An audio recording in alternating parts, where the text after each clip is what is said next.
Hey, you guys, welcome back to Naughty Love Movement. It's your girl, Nikki, and today I'm bringing opportunities for advertisement on my channel. If anyone is interested, they can email us at naughtylove2020@gmail.com. Our prices are affordable and reasonable, and please reach out to us. We can start our videos with any commercials that you would like us to advertise. I look forward to hearing from you.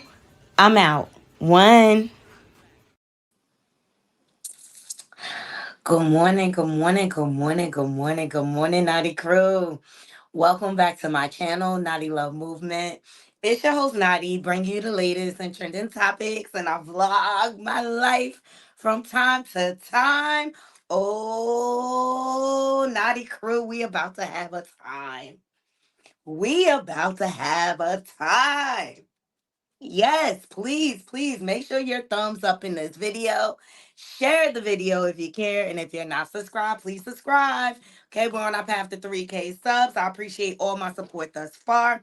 Please follow us on all our different social media platforms. They're all scrolling below on the banner. So I told y'all that I was going to order Kim Porter books. People doubted it, but I didn't. We knew this was coming. I heard it on a lot of channels that she had a book coming out, okay? It is her words because we went over different excerpts from the book that has been leaked over the past couple of months or so, and they are in here. They are in here. Thumbs up this video. This is going to be a live reading. The book is only 60 pages long. But I will drop the link for those who want to come up after.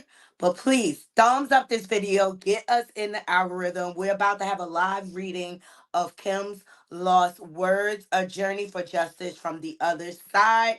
I always told y'all, I always told my Naughty Crew, I feel like Kim's spirit is still amongst us because it could not she cannot rest, and I believe she's still fighting for her children. That's just my belief. You don't have to believe it. It is all good. But I always found it suspicious, Naughty Crew, the circumstances surrounding her passing away. All right. And I bring you to Quincy, her eldest son's movie premiere. I'm telling you, she was trying to stick it to Diddy. Look at this. Look at the shirt she has on. She was trying to stick it to Diddy. You see that shirt? Who's on her shirt? Tupac. Hunty, let's get into it. All right. And let's talk about the fact that he has a child with one of Tupac's exes. This man is diabolical and he's a psychopath. We're going to dive right in.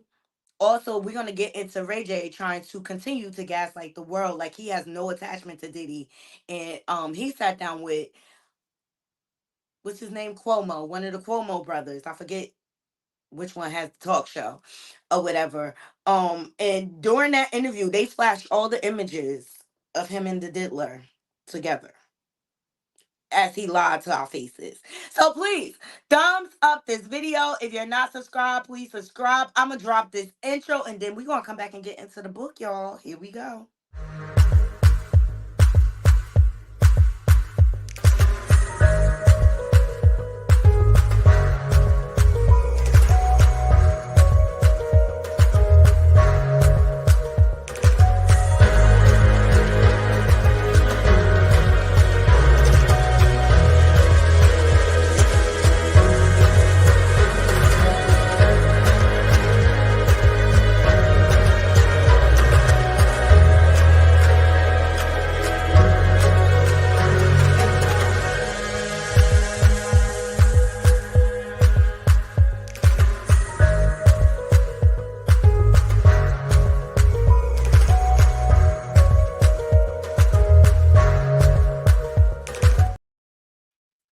Yes. All right. Good morning, Jarrell. Good morning, Kim. Good morning, good kid. I appreciate every last one of you joining me. Grand rising to all of you. Happy Sunday morning.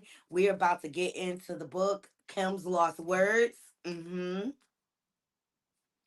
A Journey for Justin from the Other Side by Jamal Millwood for Kimberly Porter. Now, Millwood is an alias. Now, I Googled it this morning. That's a rabbit hole in itself, okay? And it traces back to Tupac. I just want to give you guys a trigger warning before I get into the book.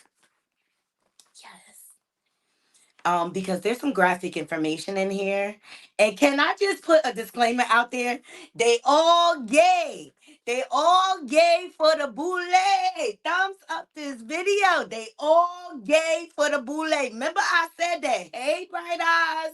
Yes, thumbs up this video. Share my.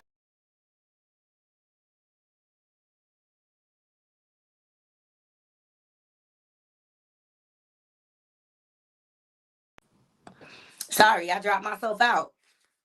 Yes, good morning, Bright Eyes. They all gay for the boule. Remember, I told you that. But this is Kim Porter speaking from her grave, hunty. All right. So the book came yesterday. I told y'all I ordered it. As soon as I was able to get my hands on it, I ordered it. And it starts off with a disclaimer. It says one of Kim Porter's final wishes was for this memoir diary to be made public out of protection for certain parties and their potential criminal activity. Some celebrity performers and events have been represented with X. All right. And due to their highly explosive nature, at some point in the future, this information will be revealed to the public regarding Kim's sudden death and the mysterious illness of Albie Shore and Jamie Foxx. Thumbs up this video. Evidence does exist that points to foul play or poisonings. And then it says, God bless Kim Porter and all of Sean Combs' victims, both male and female. Thumbs up the video. Naughty crew, they all gay. And they all gay for the boule, child. Mm, mm, mm. So it's an easy read. It's only a total of, 59 pages. All right, so we're going to get into chapter 1, the introduction. Thumbs up the video. All right. So soon after high school, I started landing modeling jobs. I couldn't believe it. It was all happening so fast. I met my husband, father of my oldest child, and one of my oldest friends in life, I'll be sure. It was a whirlwind romance. I was only 19 when we married. And no, it didn't work out. Al is still one of my best friends to this day. Our son Quincy is such a talented and wonderful young man. At that time, I had no idea my relationship with Al was going to introduce me to the man that I would spend the better part of my adult life with. A man who I would love and cherish, but eventually fear and hate. I don't want to put the cart before the horse, but I will say, although I knew what was going on, I turned a blind eye many times. Here, I have to tell this truth. Unfortunately, because deep down, I knew everything that was happening, but I lied to myself a lot. He was so charming, a wolf in sheep's clothing, a devil, and I fell for it. The story must be told despite the fact it will hurt my children. I cannot hide it any longer. Sean Combs must be stopped. Thumbs up this video. Hashtag justice for Kim Porter. So that's just the introduction. We get into chapter 2, titled Humble Beginnings. Yes, please thumbs up the video. We are getting into a live reading of Kim Porter's Lost Words. So I was born to loving parents Jake Porter and Sarah L. Porter in the Peach State of Georgia, all through Columbus High School, where I graduated in 1988.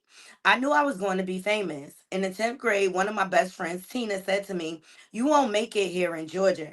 I knew if I really wanted to be famous, I would have to leave my hometown and my home, Georgia. That conversation was so important as I look back now. It changed my life.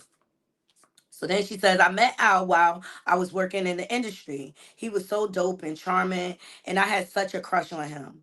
We were married before I knew it, and Quincy was on the way. But I was young, and it just felt like it wasn't going to last. Thumbs up this video. It was a little heated between us after we separated, but we got past that quickly. He is just a super dope guy and an amazing father. hmm Though we separated, we are forever bonded through Quincy. Thank you, Al. I will always love you. When I met Sean, he was cool. I didn't think much of him at the time. He was just another guy at the label. Uptown was huge, and we were all living our best lives. But Sean continued to lay on the charm. And before I knew it, we were dating. As a young single mom at one of the hottest companies in the world, life couldn't get any better. Then it did. My boyfriend was getting even bigger. Thumbs up this video. He and Clive Davis, okay, would hang out a lot. But I didn't think anything of it. I mean, that was his boss, and he was doing things bigger than most men dare to even dream. Then it happened. I mean, okay. I was a little bit of a freak. I really enjoyed myself with my partner, and toys are one thing. But I never imagined having a man I was dating ask me to use a toy on him. Thumbs up the video. The first time he said he just wanted to experiment, try something new. I was grossed out, but he kept begging. He said it will only be this one time, and he was just curious. I was only 20 at the time. I said that, I said, what the hell? I hated it. He bled from it, and there was shit on it. I left him alone after that. Please thumbs up this video and make sure y'all donate into the channel, okay? That's just chapter 2, y'all. That's just chapter 2. Thumbs up the video. She is talking about the diddler like to be dug out and pegged. He like for his women to peg him. hmm Chapter 3 is about second chances. Boop. Okay. Sean kept reaching out. I kept ignoring calls. Eventually, in a few weeks, we ran into each other at an event. He came over and sat next to me. We were cordial. He flattered me by saying, "You look so amazing." I replied with a simple "Thanks, Sean." And I tried to get up to leave, but he pulled my arm. As I turned to him, he looked deep into my eyes and said, "Look, what happened between us was weird, but I really care about you. Can we?" He paused, and I tried to use this as my attempt to escape. I pulled my hand back and said, "Sorry, Sean, I have to go. Please, I think I'm falling in love with you. Can we talk?" hmm My breath was taken away. Did he say he loved me? It was so fast. I wasn't aware of this as his manipulation tactics, not yet. So she said, I wasn't aware of this as his manipulation tactics, not yet. God, I was so young, so naive. He continued, "Let's just have dinner." And I fell for it. 2 days later, we went out for drinks at a lounge in Lower Manhattan. The place was nice. Sean was really coming up and pulling out all the stops to impress me. He pulled the chair out for me to sit. Back then, he was always a gentleman. He smiled and said, "Look," as he sat across from me, "I hated it, and I never want to do it again. Give me another chance."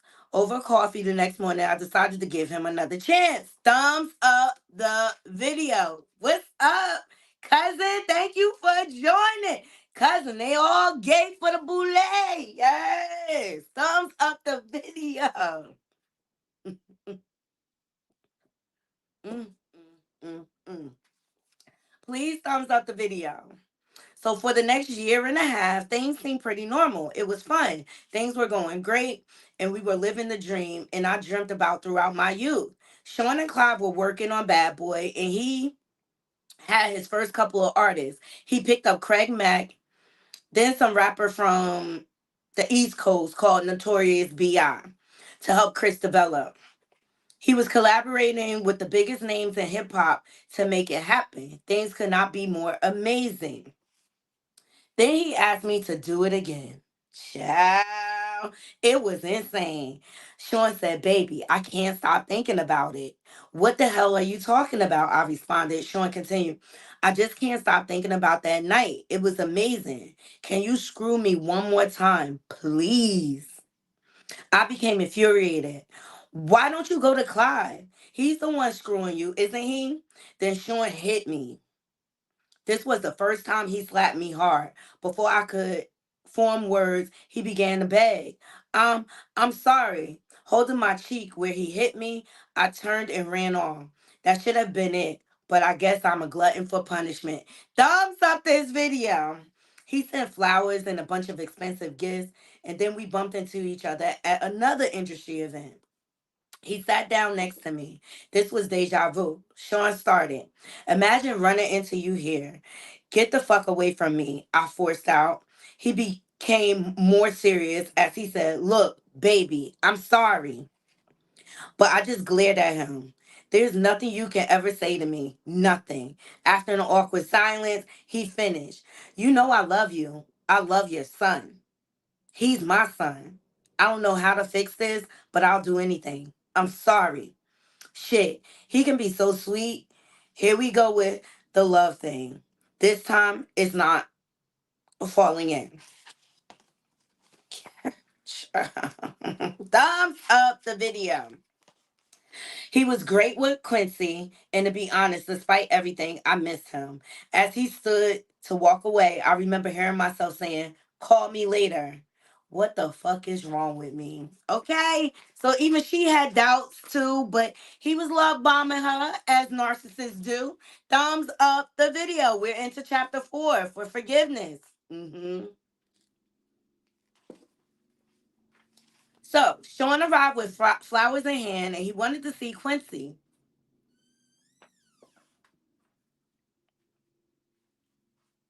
He was so good with him. And Quincy ran over to hug him. I felt my heart melting. He asked Quincy,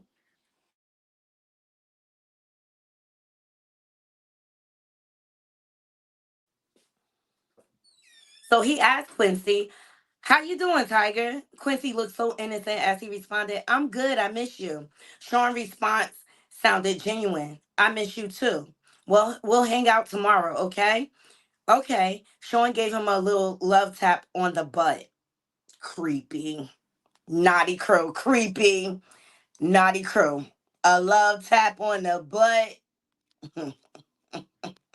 A love tap on the butt, on a little baby's butt. Naughty crew. That's suspicious. That's weird. So the diddler gave young Quincy a love tap on the butt. And so Kim said, "It's bedtime." Quincy replied, "Okay, good night," as he turned to head towards his bedroom. Here was the man I fell in love with, but what was I thinking? Shit. Not only does he want butt plugs, he slapped the ish out of me. So why am I still talking to him?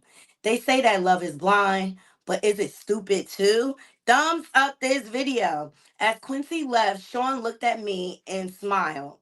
"Baby, let's go have some fun. The babysitter is on the way. I just want to show you a good time."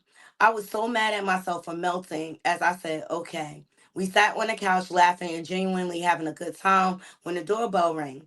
The babysitter had arrived, and so we left. As we exited the house, a big man climbed out of the limo and opened the door for us. He wore a sharp suit with a GUN noticeably tucked under his arm. I thought to myself, he could have made it invisible, or did he want me to see it? Despite my reservation, Gene was a sweetheart. He was very courteous and polite, and he tipped his head and said, "Good evening, ma'am." Jean drew a smile out of me, and I responded, "Hello." Jean and I would see each other a lot after this day. So she's referring to Diddy's former security guard, Gene Dill. Thumbs up the video. Yes, please. We getting into chapter 5, Sean Neals. Thumbs up the video. I appreciate every last one of you joining me. We are doing a live reading of Kim Porter's book called Kim's Lost Words. All right, it is juicy, it is juicy, it is so much exposing going on in this little 59-page memoir. Okay, and it said more is to come. All right. So the year passed, and thankfully we didn't have many bad arguments. Although Sean was strangely getting into voodoo, he would put curses on people, and I wasn't sure how to respond to that craziness. My problem as a single mother was I wanted to be married. He always had excuses and delays when it came to committing to marriage. His label was blowing up. Biggie dropped and it was just about over. He also signed Mary J. Blige. And of course, when I found out he slept with her, we fought. He claimed it was a mistake, and my stupid ass took him back again. Sean asked me for a threesome with her. At first, I was mad, but Mary was beautiful. It was our first threesome, and I loved it. Mary was sexy. I would not be doing this a lot, but it was so hot. I was young and exploring my sexuality and was enticing.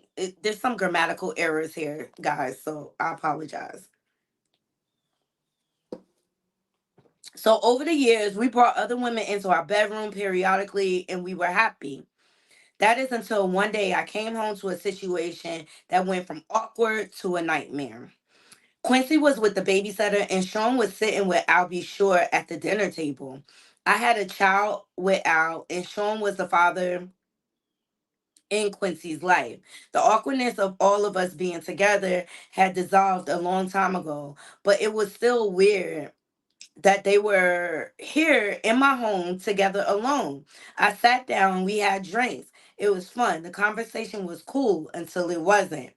Al was a little child, loose after a couple of drinks. I remember him saying, "It's still weird seeing you with my friend, but you're happy, so I'm happy for you guys." Sean responded, "Thanks, man. Me and you, we shared so much." I'll replied coolly, "Weird." The conversation took an odd and awkward turn when Sean said, "We all been together sexually, but not together." Thumbs up this video, okay?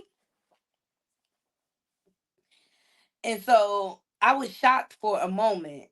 A quietness lingered in the room. I asked, "What do you mean by all together?" Al shifted uncomfortably, but Sean didn't hesitate. "You know how we sometimes invite other people into our bed?" I couldn't believe it.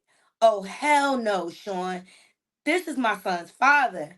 I'll say something." What Al said was mind boggling. "I don't know. It could be kind of hot. I miss you in a way." Although I couldn't believe Sean would do this, the truth was I still cared about Al, and this could be very hot. I just didn't want it messing up my relationship, and if things became awkward, how would it affect Quincy? Right? So I asked, "Are you both sure?" I imagine both of them inside of me. I knew this would be awkward sexually, and there would be some bumping of genitals. But what happened next, I couldn't have imagined in my wildest dreams. Al, and then it's a bunch of X's. So she said, "Al," I couldn't believe it. I stood there in shock. But when Sean, and then XXX, I think they trying to cover up a name of a famous person, I ran out of the room. This was too much. I couldn't. Sean called out to me, "Oh, come on, Kimmy." They didn't chase after me. And then it's a bunch of X's, all right? I couldn't get that image out of my mind. I couldn't be with Sean for a while. But that wouldn't be the last time I saw Sean in a compromising position, not by a long shot. One day I found a vault where he kept all of his encounters with men. Yes, he kept records of it, but that's for later. Thumbs up the video. We are getting into the reading of Kim Porter's Lost Words. And it's getting juicy, Naughty Crew. Thumbs up the video. It's getting juicy. We getting into chapter 6, which is titled Pac. Okay? And then I take you back to this picture. This is Quincy's movies premiere. You see Kim Porter, Quincy, Diddy, Christian, and Albie Shore was there too. Okay? But pay attention to Kim's shirt. Pay attention. Okay? So, Biggie took over the East Coast hip hop, and Sean was the brilliant mind that orchestrated it. He hired people to teach Chris how to flow and write his lyrics. He hired the best producers to do the beats, although he took credit for them. hmm And the music was unstoppable. At this point, Sean was sleeping with all the power players and everyone that wanted to do music, wanted to be a bad boy. Sean willed and dealed in a way that would have been unthinkable to many. He slept with the guys that really controlled the music to stay on top. hmm A lot of the names average people have never heard of. These are the guys that make the decisions on who is winning and who is not. That's the elite. Illuminati. Okay? He hosted parties that were just a fancy name for orgies, and everyone wanted in. Thumbs up the video, please. Get us in the algorithm. Rhythm. When I met Tupac, Sean and I had an open relationship, and yes, I slept with Pac. Thumbs up the video. Shit, he was sexy. Sean didn't mind. Well, not until he tried to get Pac to join both of us. Thumbs up the video, okay? Pac was not good with that. This is where the relationship between them became strained, okay? Because Tupac said, I ain't gay for the boule, bro. Tupac said, I ain't gay for the boule, bro. Thumbs up this video. Mm, mm, mm, mm. Yes. All right, Tupac wasn't going to accept Sean's advances. Pac wasn't gay, and he was pissed about that the advances.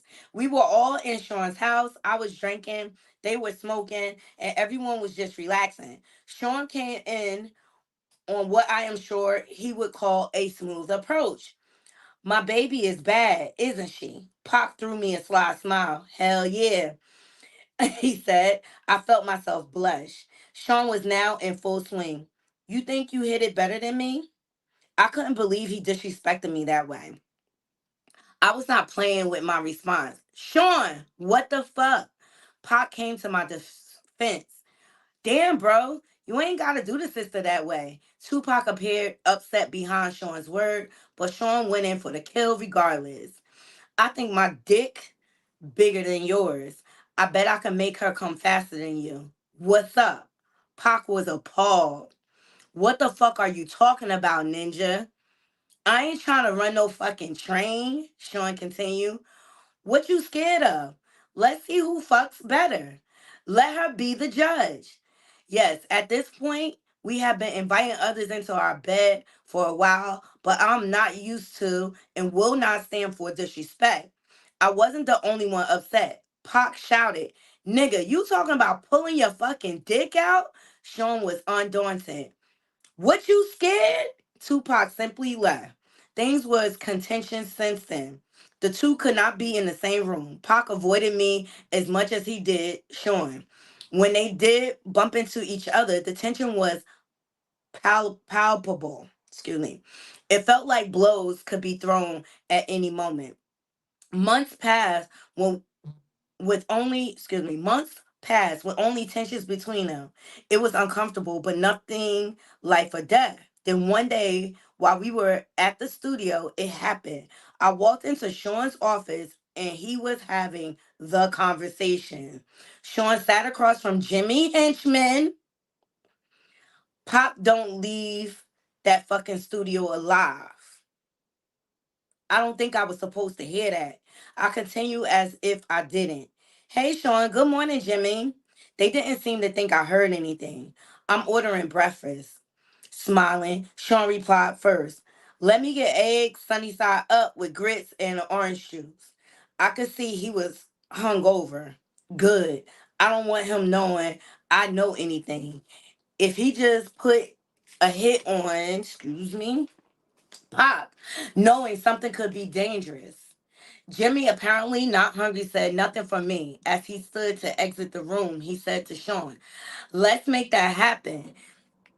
Then nodded to me and said, Kim, always a pleasure, with a wink to me and a nod to Sean. And he turned and walked out. Jimmy was part of our intimate circle. I went on as if nothing was happening. I'll make the call now. I smiled and I left, hoping I wasn't white as a sheet. Child, thumbs up this video. I wasn't in the studio the night Pac survived being shot. So that was the first Blicky. And I told y'all it was orchestrated by Diddy. They tried to put it on Haitian Jack. And then Tupac always felt like Biggie and all of them set him up, but it wasn't Biggie. It was the Diddler. Hashtag no Diddy. Thumbs up the video. We are getting into the live reading. Yes. Of Kim Porter's Lost Words. So, so I wasn't in the studio the night Pac survived being shot. Thank God. From what I understand, Sean and Chris saw Pac at the studio after he'd been shot and did nothing.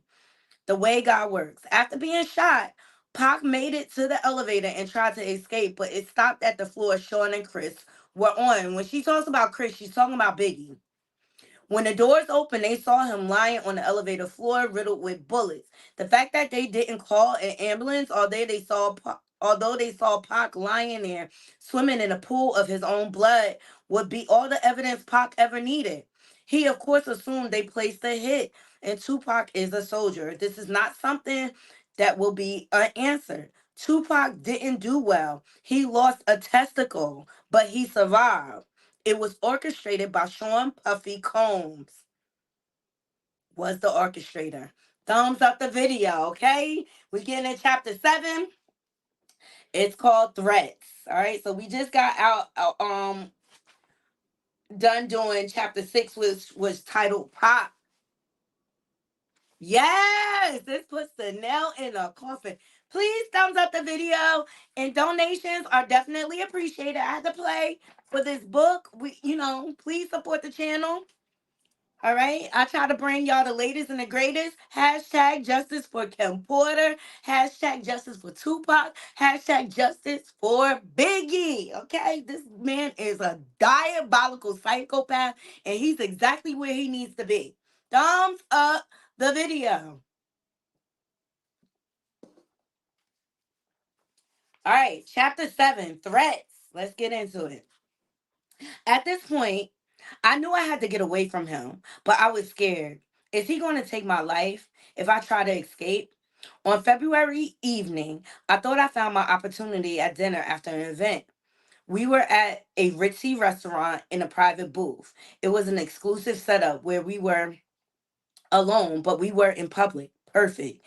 Sean was on the phone talking to an unknown listener as he sat down. His words on that call will be etched into my mind forever. We're going to release Who Shot Ya now. Okay? Talking about adding salt to the wound. First, you tried to get my man set up and take his life, and now you want to. Mm, mm, mm, mm, mm. He waited for a response, then went on to say, Of course, they going to think Big was talking about Pac. That's the whole fucking point. Nobody would give a fuck about a diss track against LL fucking Cool J. Do you know how much money we'll make with this kind of rap beef? Niggas battling after someone really got shot. Boy, he is such a fucking shit starter. Thumbs up this video. This may not be the best time for this conversation. Sean was finishing up. We dropped that shit tomorrow. He listened into the phone, then responded, "There's going to be blood in the streets. Niggas miss. Pac's alive. Let's capitalize on this shit." When he responds, it's just going to make me more money. He turned around and looked at me, spoke back into the phone. "I'll call you back." Then hung up and spoke to me. What's wrong? I tried my best to give a fake smile at what I heard. After all, me and Pac were intimate. I responded, "Nothing." Sean wasn't fooled. "Are you sure?" His demeanor was threatening, but I responded as cool as I could muster to his intimidating stare. "Yeah, of course." He took my hand, saying, "That's wonderful." He began to squeeze my hand until it hurt as he continued, "Because seeing you walk in the office while I was talking about killing that motherfucker and you not saying shit to me had me just a little concerned." His grip was starting to hurt badly. Kim says, "You're hurting me." As he continued, he squeezed tighter. "You're pretending you didn't hear anything was a sign of your loyalty to me, not something I should be concerned with, right?" I had no choice but to give him the answer he wanted. I knew I was trapped when I responded, "Of course I'm loyal to you." He let me go as he responded, "Good. And remember, I'm the big dick." Remember? Him and Tupac was going back and forth about who bigger. Thumbs up this video. Jesus. I'm going to get into y'all comments in a few. I'm going to pause. When we on chapter 7. Okay. When we get to chapter 10, I'll go through the comments. Please thumbs up the video. Yes, 30 people watching. Please thumbs up the video. So then Kim said, "I snatched my hand back in pain." He smiled and said, "Let's start off with a good wine." He snapped his fingers and his favorite wine was poured for him. They knew what Sean wanted, and what he wanted, he got. Remember Cassie said that to young Jock, to Jock? Mm. That's when Diddy made Cassie shave off the side of her head. Jock talked about this on Vlad TV. He said he had an encounter with Cassie or whatever, and a model came in with her head shaved off. And Diddy was like, "You gonna get that hairstyle tomorrow to Cassie." And Cassie was just with a blank stare.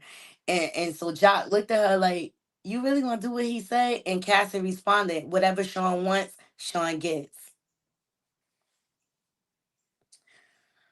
Uh Okay, so they knew what Sean wanted, and what he wanted, he got. I'm trapped. Now isn't the time for me to launch my escape plan. I have to be strategic. It's going to be hard to leave the glamour, the glitz, the lifestyle. I mean, this man just snapped his fingers in one of the most exclusive restaurants in New York City, and they poured his drink of choice. The bottle of wine is $800, and this is 1994.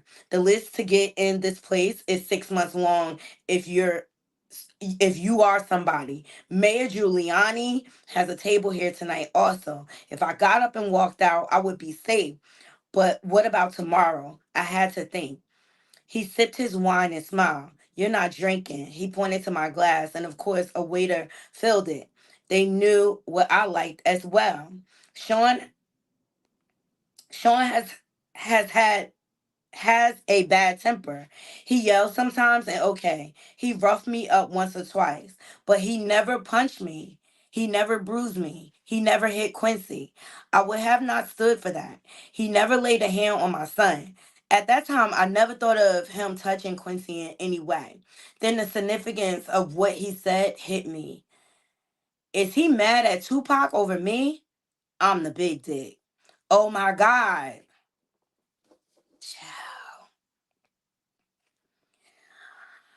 The last time he put his hands on me, it was because I enjoyed Jamie Foxx too much. Thumbs up this video, okay?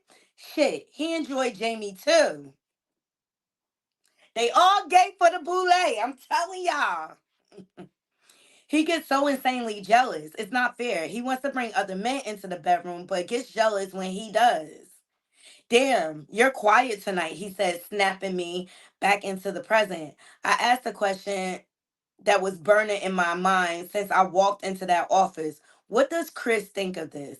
He looked at me coolly and said, his fat ass better just keep doing music. He's talking about Biggie. Oh my God. Woo! A third guest was escorted over by security. Sean mentioned for him to sit. A waiter walked over to Sean Carter and asked, would you like something? Ciao. Jigga, what's my motherfucking name? Jigga. And who I'm rolling with? My nigga. Bitches better get it right. Niggas better get it right. Who? Remember, they all gay for the Boule Naughty Crew. Yes, thumbs up this video. All right, let me know. A third guest was escorted over by security. Sean motioned for him to sit. A waiter walked over to Sean Carter and asked, would you like something? Carter responded, no, thank you, and then said hello to me with a smile. Smiling, I replied, hey, Carter, and took a sip of my drink. The Seans may share a bed together from time to time, but thankfully, I was never asked to join. Thumbs up this video. Carter went on to speak to Sean. I thought we were meeting in private. Sean replied with a nonchalant shrug. I had to discuss something with her. It's fine. Go ahead. He wielded this kind of power. Carter shifted uncomfortably in his chair before continuing. It's true. Chris and Pac were about to start their own label. So that is Jay-Z snitching on Biggie and Pac. Okay? Sean slammed his fist against the table, shouting, doesn't anyone have any fucking loyalty? Carter, well, that's not happening now, right? Sean peered at Carter with distrust. Why the fuck are you so eager to share this with me? Child. Chris is your man. Fuck, he brought you on. And you stabbing him in the back? Carter responded with indignity. He said, first, I'm tired of being that ninja's son. I need to come out from under his damn shadow. Sean smiled slightly. Okay, I respect that. Carter kept going. On top of that, this nigga is making that move. And it should have been with me. Sean looked at Carter blankly. Pac put Chris on. You know this. What's this really all about? Carter, don't fucking try to play with me. The Jay-Z of today wasn't born yet. This young Sean Carter was in over his head. Cornered, he had to spill it out. I want his spot. Ambitious. Now, this is a man I can work with. Sean made a grandiose gesture towards Carter. Waiter, get this motherfucker whatever he wants. Carter smiled. Thank you. Sean responded, honesty and ambition. We're going to make a lot of bread together. Carter ordered a drink and he stated again. Guess he won't be leaving with that nigga to do their own label now. Guess he won't be leaving with that nigga to do their own label now. Sean responded with his normal air of arrogance. Why don't you let me worry about that? I took this as my cue to escape. I told Sean I'm going to go ahead and get back to Quincy. Sean was wrapped up in his conversation with Carter and barely noticed as he excused me. Have the limo drop you off. We didn't eat. He didn't care. I smiled and kissed him on the cheek and left. Ciao! They all gay for the boule. Yes, child. Well, I've been knew Jay-Z was shady from the way he did Dame Dash, okay? Please thumbs up the video. Chapter 8, Kadada. Y'all know who Kadada is? Y'all let me know. Y'all know who Kadada is? Kadada is Quincy Jones's daughter. And her and Tupac used to date. Thumbs up this video.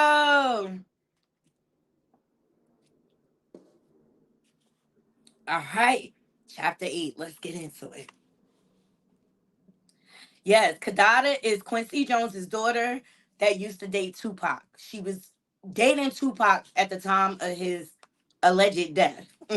That's a story for another day. Pac, did you pull a Machiavelli? Pac, you about to come back? Yes, Jerome. Quincy Jones's daughter. All right, actress, model, and fashion designer Kadada Jones was Tupac Shakur's fiance and is daughter of the record producer Quincy Jones and actress Peggy Lipton. Being around other celebrities was just a part of life. Meeting Kadada was just one of those. Meeting Kadada was just one of those events, and as time went on, we became close. We hung out together, went shopping, and so on. It was about the same time I met Kimora. Those were the days, or so I thought.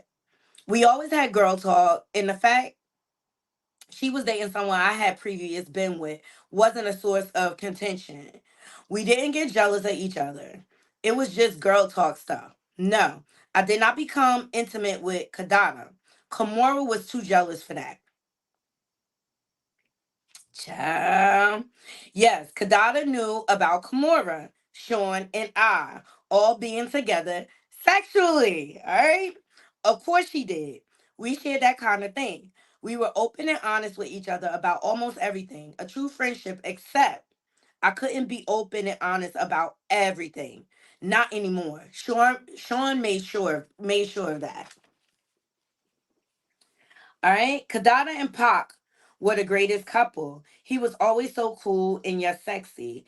She was so beautiful and fun before all the tension and beef. We used to all hang out together. It was always a dope vibe. But with Pac's shooting and the suspicion surrounding Sean and Jimmy, the vibes between Kadada and I weren't always perfect. Then came that night. Award shows weren't anything new for us at this point. We dialed up as the men groomed. We didn't choose what we wore. A stylist prepared our color palettes, a makeup artist did our makeup, and a hairstylist did our hair. This was just the way of things. We shared the best stylists in the business. Sometimes we would all go to the studio for an event to get our measurements taken. But this time, Kadada seemed different. I felt like something was wrong, but when I probed her, she wouldn't say anything. Yes, he was. Yes, he was. Then the day of the event was here. We will all see each other inside. Even though Sean was my man as far as props, I had nothing on Kadada. Being Quincy Jones' daughter had perks, and superstardom was among them. Pac wasn't there. When she saw us, she came over to our table. We sat around kicking it in a very dope vibe. Sean knew he was going to clean up this award show. He had all but taken over the East Coast musically. With all the hits, there really was no way he wouldn't. Bad Boy is Hall of Fame stuff now. And Sean P. Diddy Combs knew it. Sean smiled at Kadala as she sat down at our table, but something about the smile didn't seem authentic. Soon I would know why. He's sick. He has a grudge against someone. As she said, Sean said, Bad Boy is going to clean the fuck up. From his table with Faith, Chris replied, Hell yeah. And that new shit we busted out, gonna have these ninjas sick. So Kadada signaled for the waiter to pour her a glass of ginger ale that sat over at her table. As the waiter refreshed her drink, she said, Pac's music going to get some love too. Sean grimaced. Okay, I guess he kind of glared at her and smiled. Oh, come on, Sean. I know y'all got y'all differences, but you have to admit the man makes great music. Sean looked at me out of the corner of his eye and then took another sip of his favorite cognac and replied, Bad Boy got the hottest music on the fucking planet, but I ain't tripping. Everybody got to get their shine, right? So Kadada sighed. Sean, Tupac thinks you were involved with him getting shot. You two were so close. You need to make this right. Sean responded indignantly. Why the fuck would that nigga think I had anything to do with it? Kadada reported. Sean, can you blame him? Sean was obviously not happy with the question by his reply. Hell yeah, I blame him. We had a good thing going, all of us. And that nigga turned on me. He has the fucking balls to blame me for his shooting. The indignity he managed to spew out while lying through his teeth was something I did not expect. I was thrown back for a moment before interjecting. Da, do we have to do this tonight? It's Sean's big night. Kamara heard the ruckus and made her way over to our table as well. She sat down and said, Hey, everybody, with that big dimpled smile. I smiled and replied, Hey. Kadada also seemed happy to see her as she said, Hey, what up, Kimmy? Kamara never the type to hold her tongue, went straight at it. The whole place is buzzing with the fact you're sitting here accusing Sean of having Pac shot. Y'all kinda loud. She laughed. Kadada seemed embarrassed as she looked around to see everybody staring and whispering, but she wasn't about to back off. In fact, she doubled down. Anybody here not talking about it ain't real anyway. We all know Sean was behind it, and Kimura forced a smile. Honey, we don't have to do this here. Kadada made clear she was not to be silenced as she continued. Oh, let's not hurt the feelings of Sean Puffy Combs. He only had one of the most prolific rappers in the game shot.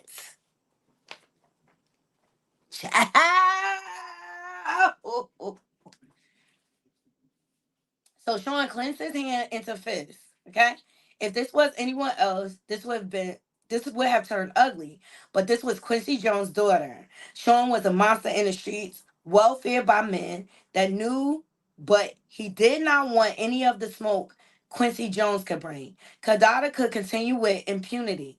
Sean could not touch her. Christopher and Mary both wanting to defend the super producer that made them famous, both started to stand and make their way over to the table. But Sean signaled them off with a firm motion of his hands. They remained in their seats watching helplessly. Kadada seemed to be on a full rampage. You're not safe in the street, Sean. You think you're untouchable. Kimura seemed almost red in the face when she grabbed Kadada by the hand, saying, I gotta go to the restroom. And Kadada, not willing to stop, snatched her hand away, yelling, Let go of me. Kimura needed her to get a grip and said sternly, as parents speaking to a child mid tantrum, The Kadala turned to her and yelled, What? Kimura nodded towards the crowd towards the crowded room, and Kadada looked around. Here she deflated slightly. Kimura, now in control, spoke firm but softly. Let's go to powder our nose. Kadada nodded with a grimace and gave a sharp look back at Sean as she walked away. So this is after Tupac was taken out. Okay, as the tension slowly melted away, I asked Sean, You okay? Sean didn't reply at first. He looked around and saw that no one was really paying attention. Now that the ruckus had died down, and stood to get the picture of ginger ale from Kadada's table. He poured himself a drink from it, looked around again, saw no one was paying attention, and put the pitcher under the table. What was he doing? Then I heard this distinct sound of liquid being poured into liquid. Oh my God. Is he peeing in the pitcher? He smiled at me as he brought the pitcher back from under the table and finally replied to me, I'm good. He then stood and returned the pitcher to the table, and I was in awe. I knew he had a bad temper, but this was disgusting. I'll never eat or drink something after we have an argument again. Why he tried to Miss Silly Kadada? You remember when Miss Silly and Color Purple spit in her father-in-law cup? Child. Thumbs up the video. So Kadada and Kimura made their way back to Kadada's table to sit as Sean watched on quietly. Sean made small talk. Which songs do you think they'll give me an award for? As Kadada poured her drink, Sean's bodyguard made his way over to the table. I think he stopped her from drinking as everyone else just sat and watched. Jean risked incurring Sean's wrath. If I'm right. Relieved, I replied, Babe, your catalog is crazy. It could be a lot of songs. Sean glared at Kadada's table the entire night. Ciao, hashtag justice for Kim Porter. Yes.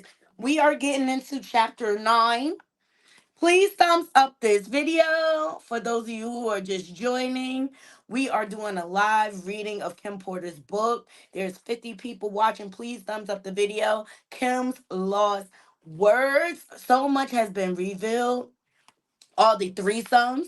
They had, they had basically a on again, off again, open relationship. They brought men and women into their bed equally. Some of the names that are dropping, Jamie Foxx, I'll be sure they had threesomes with, okay?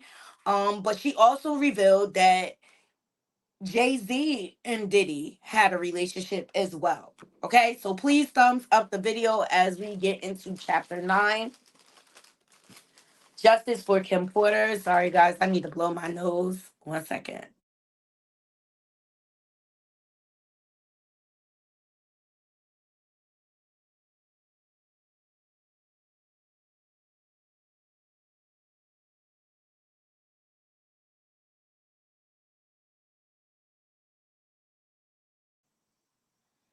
Yes, please sign a petition. Hey, Couture Bay, yes, please get these likes up. The petition to have Kim Porter's case reopened is on my community wall. If you, yeah, this is obvious. This is her last like diary excerpts. And it was published on behalf of her friend. She sent a couple of her friends this book on flash drives, and it's going to be more to come. Naughty Crew, this is only the beginning, okay? And you see how they rolled this out, and we went over this on the channel where they leaked out certain snippets of the book, and those snippets are in this book, right? But there's more to come. There's more to come. This is not it. This is not it. This is Kim Porter speaking from her grave, exposing everybody. Greeting the goddess Earth. Thank you for joining me. I appreciate you becoming a new subscriber. Naughty Crew, please welcome all the new subscribers. Please thumbs up the video. Share this video out. We're getting into chapter 9. Going back to Cali. We're going back to Cali. Cali, back to Cali. Cali, yes.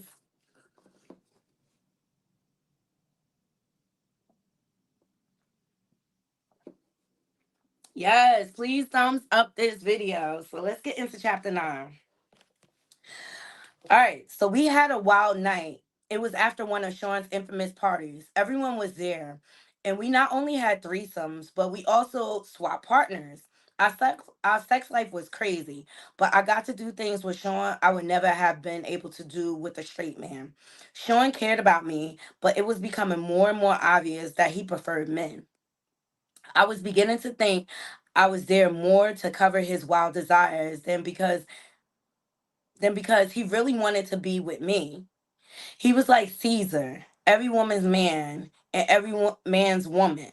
But truthfully, at that stage, I was becoming okay with it. I woke up and left the bedroom where I was with Jada Pinkett. And Sean happened to be becoming out.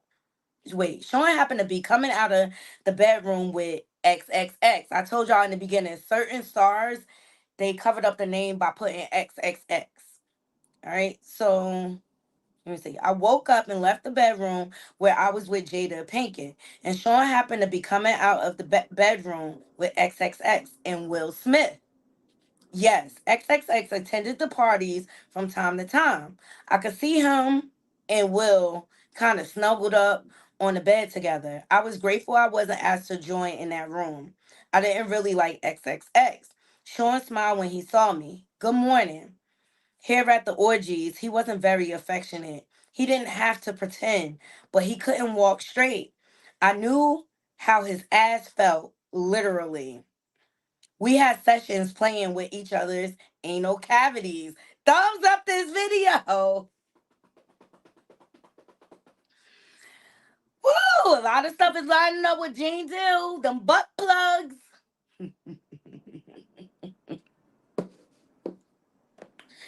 Woo, child. I wanted to be home before Quincy woke up, so I told him I'm getting ready to go. He responded, let's have a cup of coffee first. This meant he wanted to talk. I didn't know what it was about, but in situations like this, I didn't really have a choice. He was becoming more violent when he didn't get what he wanted, and I didn't really want to fight, so I sat down. But before we started talking, XXX came out of the room. Sean was wearing boxers. XXX was in his birthday suit. XXX addressed us, morning. When he turned around, in order to close the door, there was a dry cum stain on his back. XXX walked over, pulled a chair out to sit down next to us, and lit up a blunt.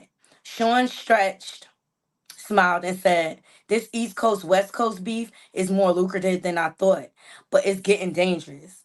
XXX responded, surprised.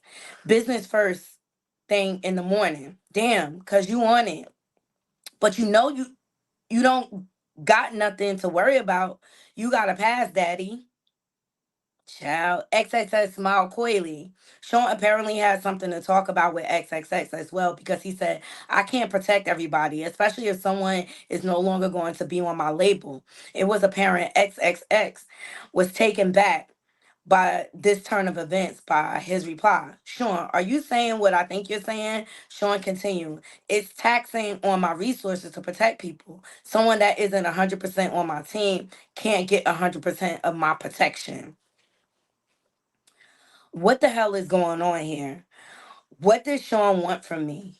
This morning is turning out to be way more than I expected, and I have to go. Quincy will be looking for me. Meanwhile, XXX apparently wanted clarity. So, to be clear, if something happened, XXX made quotation marks with his fingers, to one of your artists that was leaving your label anyway, it would be considered, and he makes another set of quotation marks, out of your control. Is that what you're saying? Wait a minute. Can they be talking about Biggie? Is Sean saying he won't protect Biggie? At this point, I was too young, too naive, and too hung over to understand that was not a this was not a lack of protection. This was a hit. Where did this come from this morning? But an older, wiser me understands now that I didn't I did not comprehend all those years ago. Sean was just getting to the real reason that he had XXX there. The world was about to lose Biggie. XXX left. You a cold motherfucker, Sean. Why the fuck shouldn't I protect someone that isn't gonna stick around?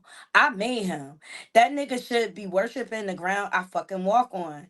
I was thinking Sean's ego is rearing its ugly head, and I wanted to get out of there, but instincts told me I need to tread carefully. So my next move had to be calculated. I don't really want any part of this, not even implicitly. But I was just dragged right into the middle of it. If what was happening here ever comes out, will I be held as an accomplice? But even as those thoughts crossed my mind, I couldn't just pretend this was okay. So I said, but Sean, he hasn't left yet. They just rumors. Are you going to let him die because of some rumors? Yes.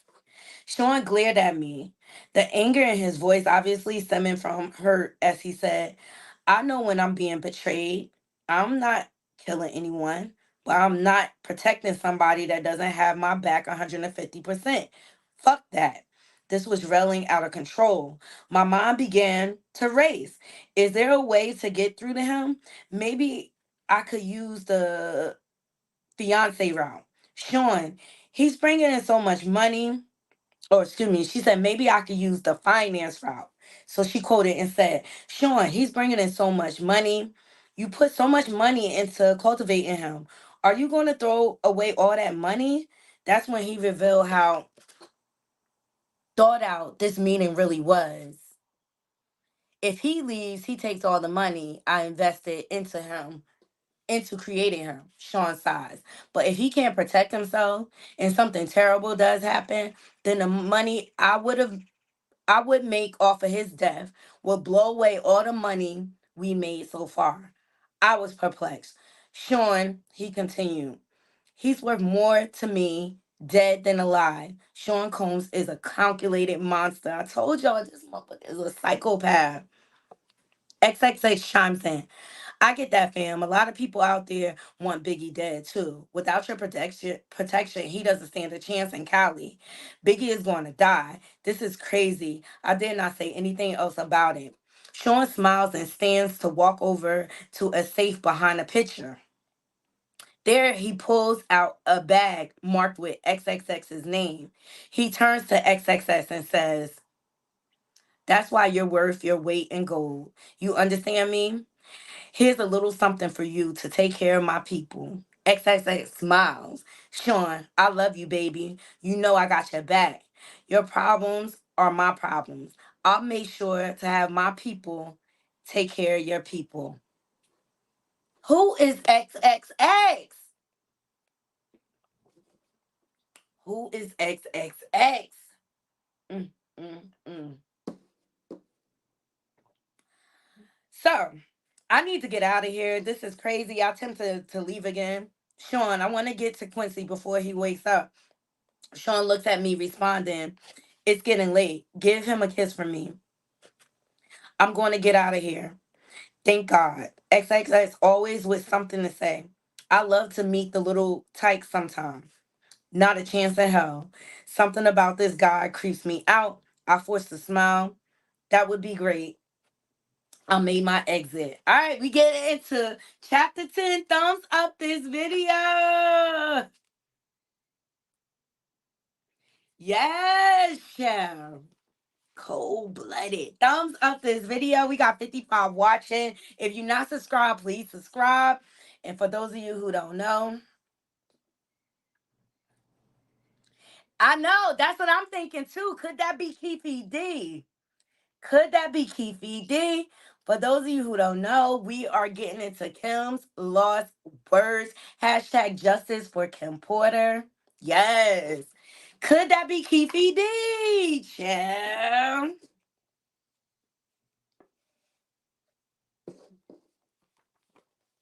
Chapter 10. The lies you tell. Thumbs up this video. Let's get into it. So at this point, the relationship between Sean and I have been off and on for quite a while, and we were off at this point. He had put his hands on me again, this time for something that didn't even happen. It was all in his head. When the phone rang, I picked it up anyway. "Hi, Sean." He sounded trepidatious, and he said, "We've been broken up for a while this time." "Yeah," he continued. "I don't want anyone to know about my," he paused to search for the right words, "proclivities," I replied. "So you don't want people to know about you being gay?" Child. Thumbs up this video. Sean exploded. "See, that's why I fucking lose control on you." So I just plainly stated, "Goodbye, Sean." "Wait," he screamed. "What, Sean?" "I'm sorry, okay? You're always fucking sorry." He took a deep breath. "I have to do something to cover myself." I sighed. "Do whatever the fuck you want, Sean. When you see this in the news, it's it's not real." This made me calm down a moment. What could he be talking about? He continued, "I'm only doing this for the press." "Doing what, Sean?" After a long pause, he continued, "She knows what this is. She's just pretending to cover me." Sean, what the hell are you talking about? Another pause. Publicly, I'm going to be dating someone else, a video girl. I laugh. Why would you do that? I have to cover myself. I was getting mad. I was actually angrier at myself more than at him. Why was I getting jealous? Child, thumbs up this video. I was sitting there actually comparing myself to video vixens in my mind. They are thick, but look at my body. Did he prefer them light skinned, big butt girls from the videos? Who y'all think he talking about? I calmed myself. No, I know he likes men any damn way. As I regained control, I asked, why the hell are you telling me? He sighed, I want you to find out from me first. Like I would give a shit. He came at me with his favorite line, you know I love you. It was getting old. I could only think to myself, here we go. Love is a big, strong word. I'm tired of him throwing it around and using it when it fits his needs. He's using it while he's sitting there telling me about dating someone else. I replied, you don't hit people you love, Sean. Love doesn't hurt. He sucked his teeth as he responded, come on, are you serious? That shit's for children. We are in fucking high school. Sometimes things happen, and that doesn't mean I don't love you. I wouldn't hit you if I didn't. Wait, that sounded wrong. You said exactly what you meant. This guy is diabolical. He took a breath, and there was an awkward silence. The fact that I was still on the phone and waiting for him to speak meant he had the power. He was more cautious as he continued. He didn't want to lose the power. Kim, no one that I don't care about can bring that kind of emotion out of me. I wanted to say, is that how you talk to dudes after you using butt plugs?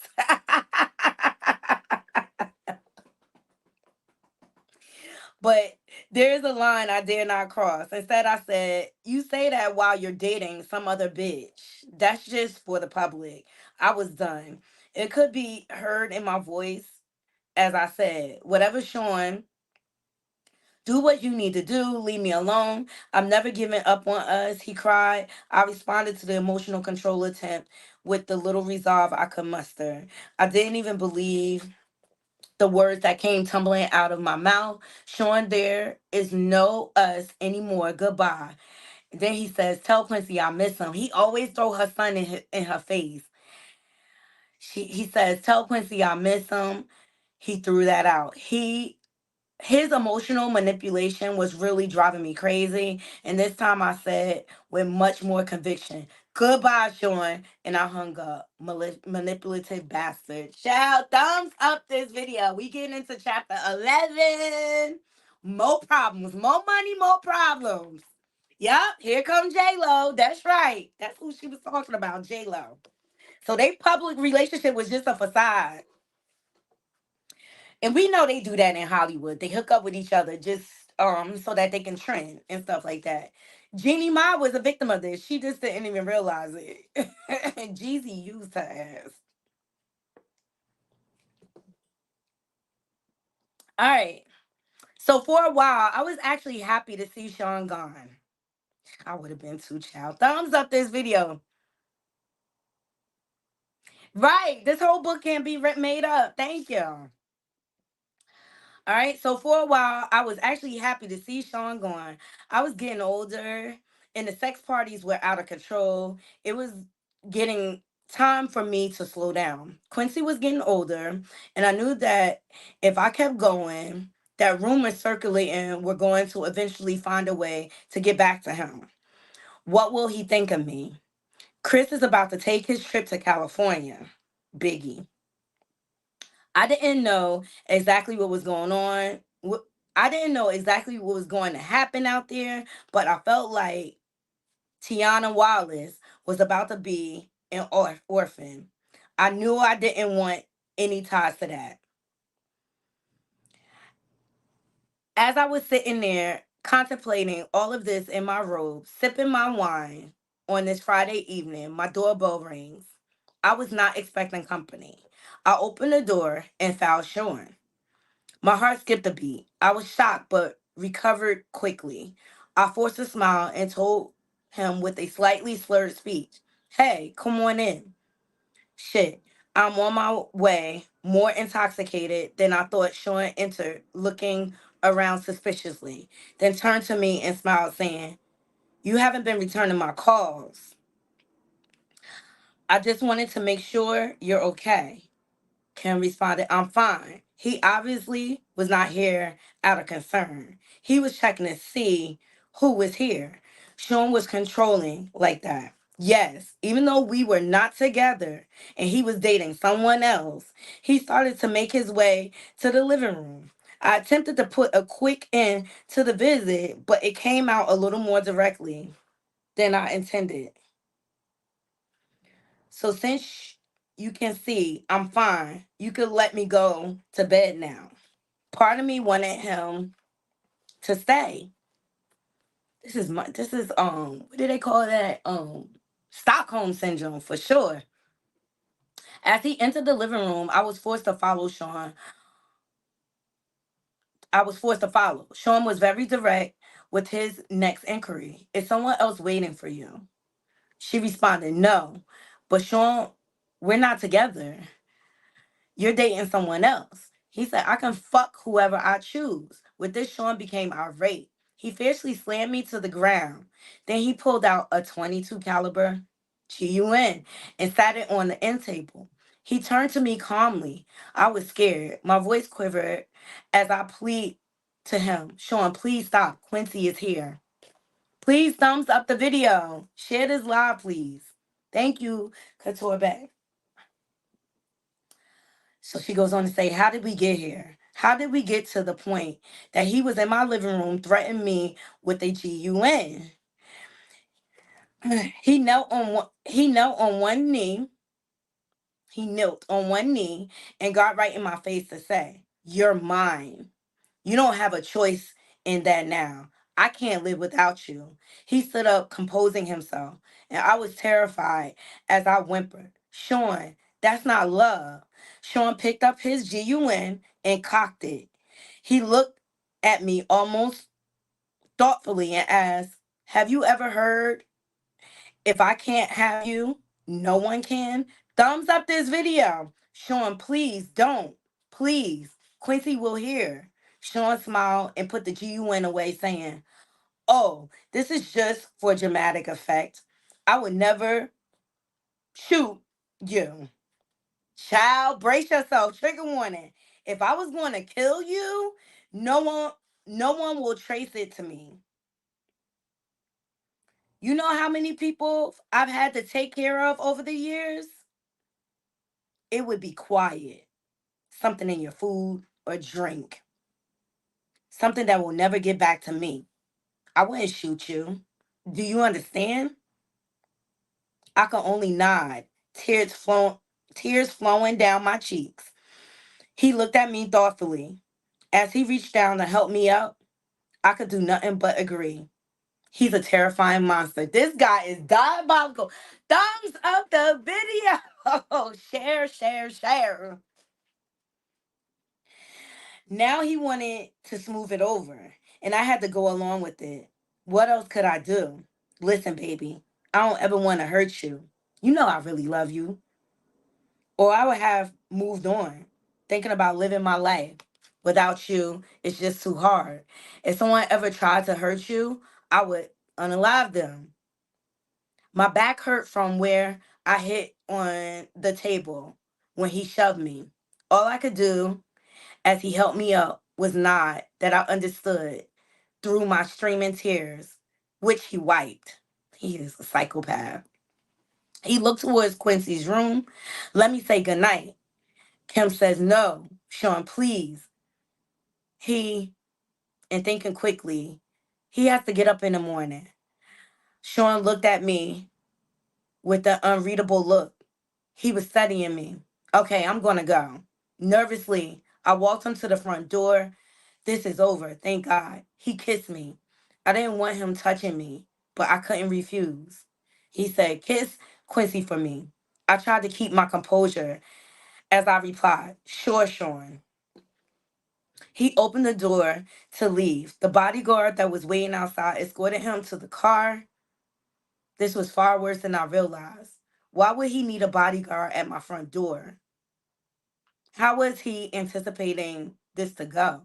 After I shut the door, I had another drink. For tonight, the nightmare was over. I sipped on my wine and cried. The next few days, he sent a dozen flowers. He's known for this. Remember Young Miami with all the flowers around her? He probably put his hands on her too. Thumbs up this video. He brought Quincy expensive toys. He didn't want me. He wanted me to keep his secrets. I'm trapped. He has the authorities under his thumb. I can't go to them. This is like a gangster movie. How high up does his power go? How far is his reach? The FBI, the CIA, who's not corrupted or won't get silenced by their upper chain of command? Can anyone help me and my child? He found his way back to my bed, and I had no choice. Child, we get into chapter 12 of Mama's Love. Thumbs up this video, child. 62 watching. All right, this is a 59-page read. It's a quick read. But I told y'all, Naughty Crew, please also donate to the channel. Your girl had to buy this, all right? Support the channel. Support the channel. Let me see what some of y'all comments are saying. Woo. Please thumbs up the video.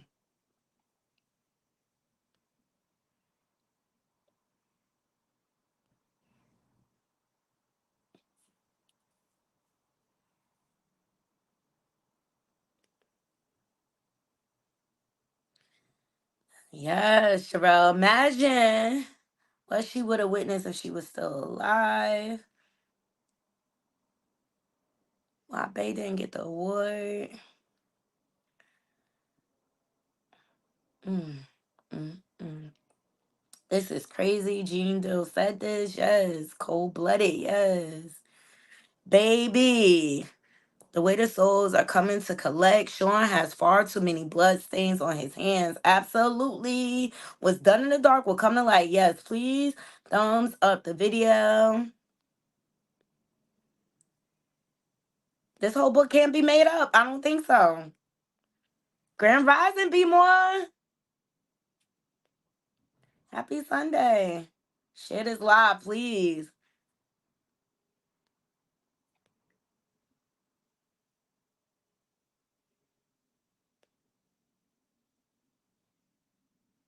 Oh, hey, goddess. Okay.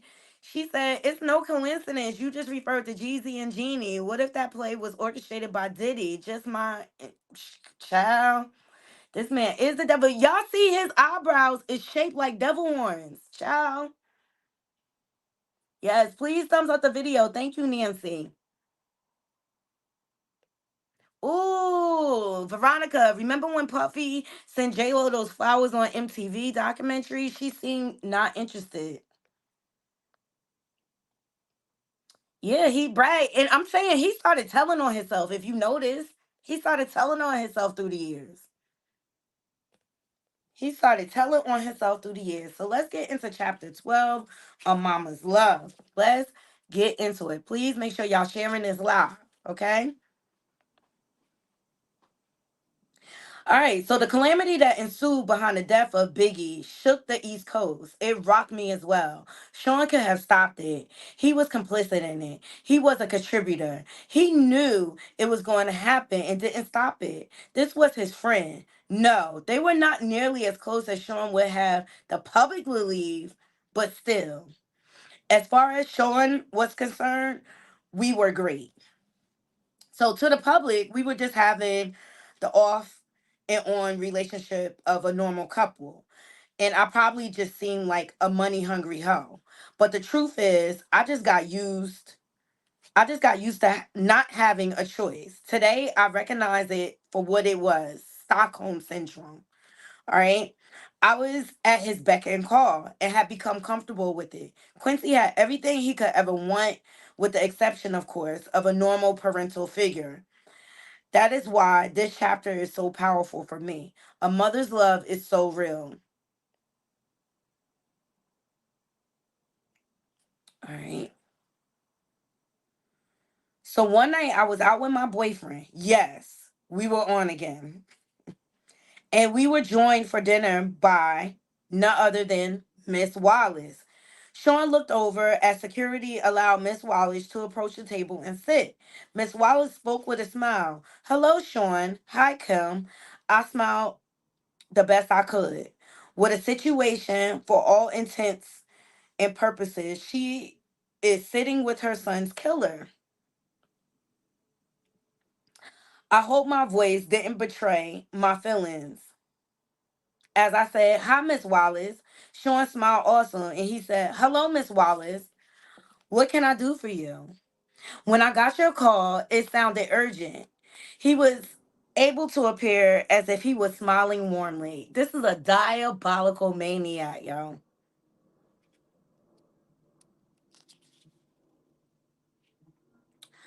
This was the creepiest situation of my entire life. She looked at Sean with pleading eyes. I know this isn't your problem, but things have gotten kind of hard. I was hoping that you could send some of the money Chris made with you this way. Sean shook his head. That's not something I can just do. There are attorneys and accountants. Can I maybe help you out with a little something to get you past this hump? Sean reached into his pocket to dig for his wallet. I haven't even seen how much Chris left. It's going on 2 years. Just how long is this going to take? Sean sighed and replied, these things are difficult, Mrs. Wallace. I don't know. The attorneys don't make this easy. Miss Wallace pushed further. I don't understand what's so difficult. He worked for you. He made his money. Where is it? Sean shook his head as if saddened by what he was saying as he continued. It's not like I can just give you his money. You're entitled to a certain amount, and they're just trying to figure out what the amount is. I don't mean to sound cruel, but it wouldn't be fair to me to just give you tons of money. You got rich off my son, and now you keeping all of his money. Sean kept his cool as he replied, I'm afraid business isn't that cut and dry, Mrs. Wallace. I paid for publishing, publicity. I mean, in all actuality, if I'm going to be straightforward, Mrs. Wallace, Chris probably owed me money. I won't know until it's all worked out. He is a fucking asshole. I swear.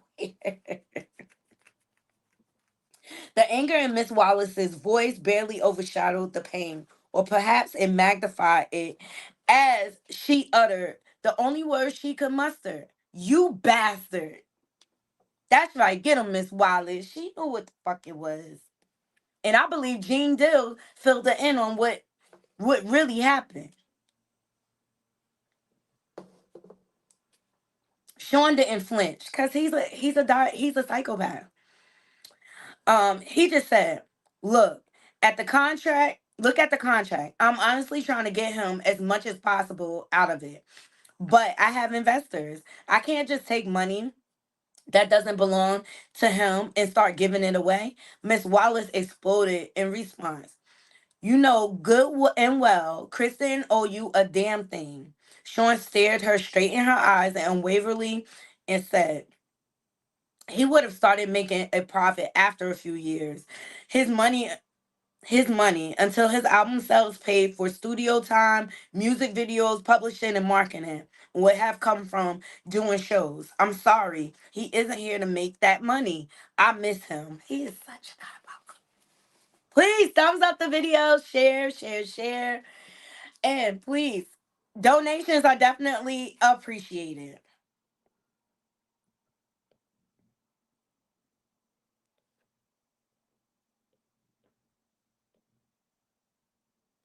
Her response, Mrs. Wallace, was dead pain. Did you kill my son? She asked him straight up.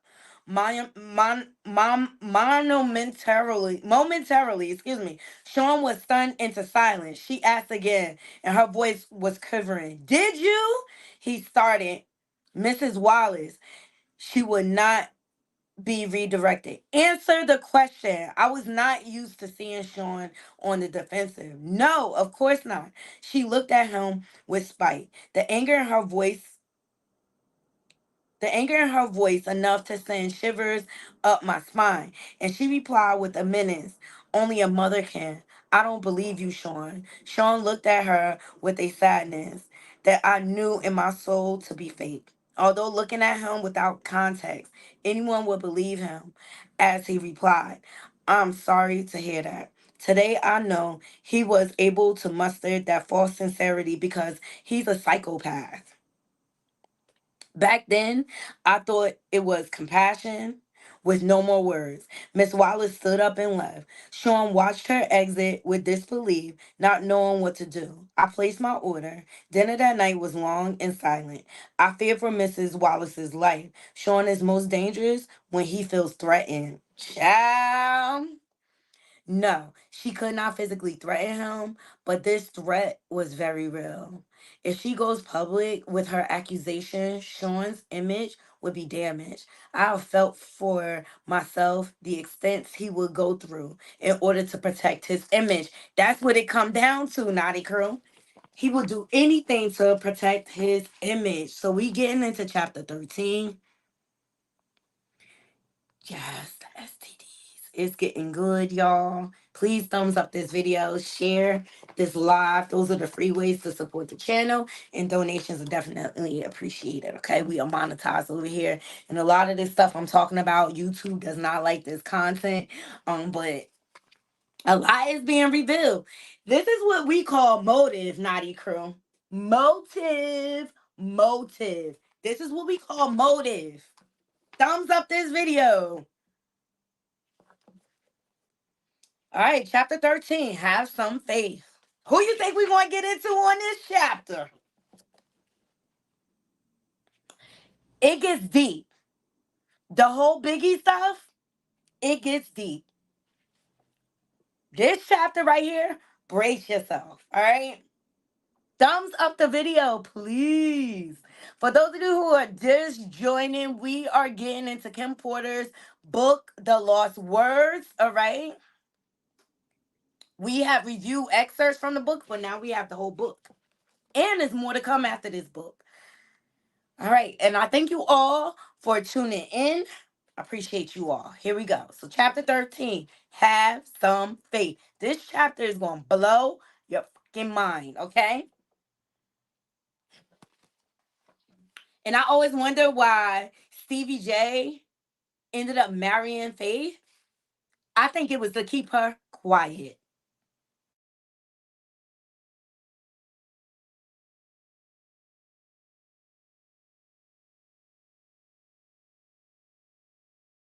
I think Stevie J was her handler. Okay. And y'all know Stevie J. Stevie is Diddy boyfriend. Okay, let's get into chapter 13. The fact of the matter is, Sean was a complete control freak. He was absolutely the worst. But of all the things he did for control, this might have been one of the most despicable ones. We were in the bad boy office one evening, sitting in the lounge area, enjoying a meal. Sean was smoking one of those big cigars he liked. When Faith entered and sat down with us, she seemed relaxed, she said. Hey guys, I smiled. I never had any bad vibes from the marvelous Faith Evans. Now, mind you, remember, Mary never liked Faith because Diddy used Faith to try to replace Mary. And that caused a rift and a beef between Faith, Mary J. Blige, and Little Kim. And that's when Little Kim and Mary dropped the diss track. That diss, I Can Love You, was a diss track for Biggie and to Diddy and everything. Child, keep all of that in mind. All right. She said, Hey guys, I smile. I never had any bad vibe from the marvelous Faith Evans. We never talked about the wild time the three of us shared at one of Sean's parties.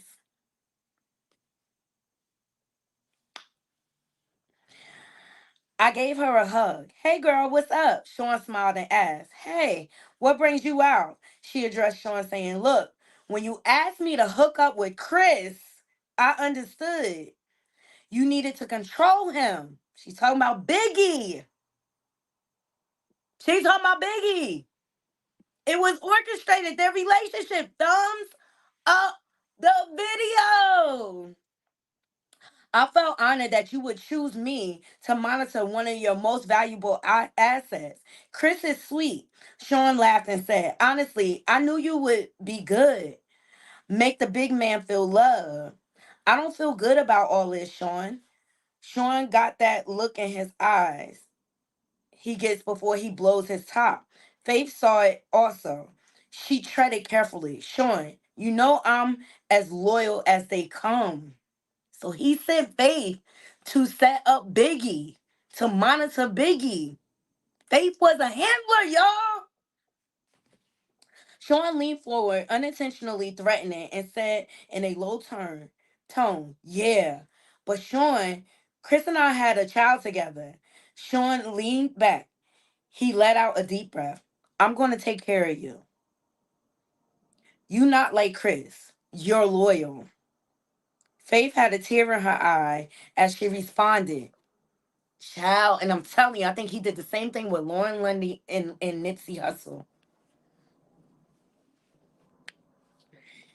All right, let me go back a little bit. He said, You're not like Chris. You're loyal.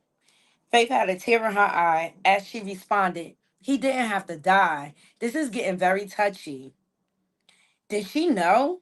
Did she suspect? Was this her trying to find out if Sean intentionally killed Biggie? I wanted to ask, but of course, there was no way of doing that. This is so crazy. Sean sighed and replied, He didn't. Don't get me wrong. I miss him, but he was leaving me anyway. No one cares about my pain. He's a selfish piece of shit. Classic narcissistic Sean. It's all about him. I was sickened for him a moment, but his next sentence made me feel for him anyway. I wanted to share all this with him. He was my man. Faith couldn't hide the anger that flared in her eyes, but she knew who she was talking to. She was careful as she spoke. Sean, you have your friends you share things with? Sean sat forward again, and this time with malicious intentions, as he queried, What the fuck is that supposed to mean? Chris had no one, only you. Sean lost it. That fat fuck and that other piece of shit I had, you fuck. Talking about Tupac. I interjected while in shock. You had her fuck Pac? Sean glared at me as he answered, Yes, fucking Pac. So Pac wasn't lying. Get it? Tupac. It's all in the music, y'all. Yes, fucking Pac. Those motherfuckers were going to try to start their own label and compete with me. Me.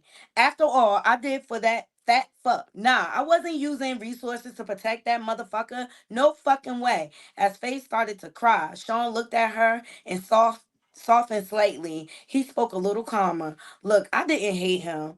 I was hurt, but I didn't hate him. I'll make sure you and CJ are taken care of.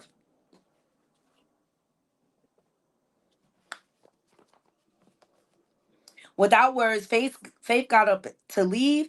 As she turned, Sean spoke softly. Faith, she ignored him. He called to her again. Faith. She exited quickly. Sean just looked at me and said, Damn, I really didn't know what to say. Sean just told Faith that he wouldn't protect her husband because he was going to leave Bad Boy. From a business perspective, I didn't disagree with Sean there. If you're leaving and creating competition for him, why would he spend resources on you? So I hugged Sean, but I also knew he didn't have to send Chris to California. I wonder if he realized that he sentenced him to a death. He hugged me back with tears in his eyes as he asked, How the fuck am I the bad guy? Huh? I'm fucking I fucking do nothing but bust my ass to make everyone live comfortably, and I'm supposed to just let niggas walk all over me. As I held him in a comforting embrace, I replied, "No, baby." He took me right there on the couch. Like I said, Stockholm Syndrome. Child! Faith was in on it, y'all. Faith was in on it.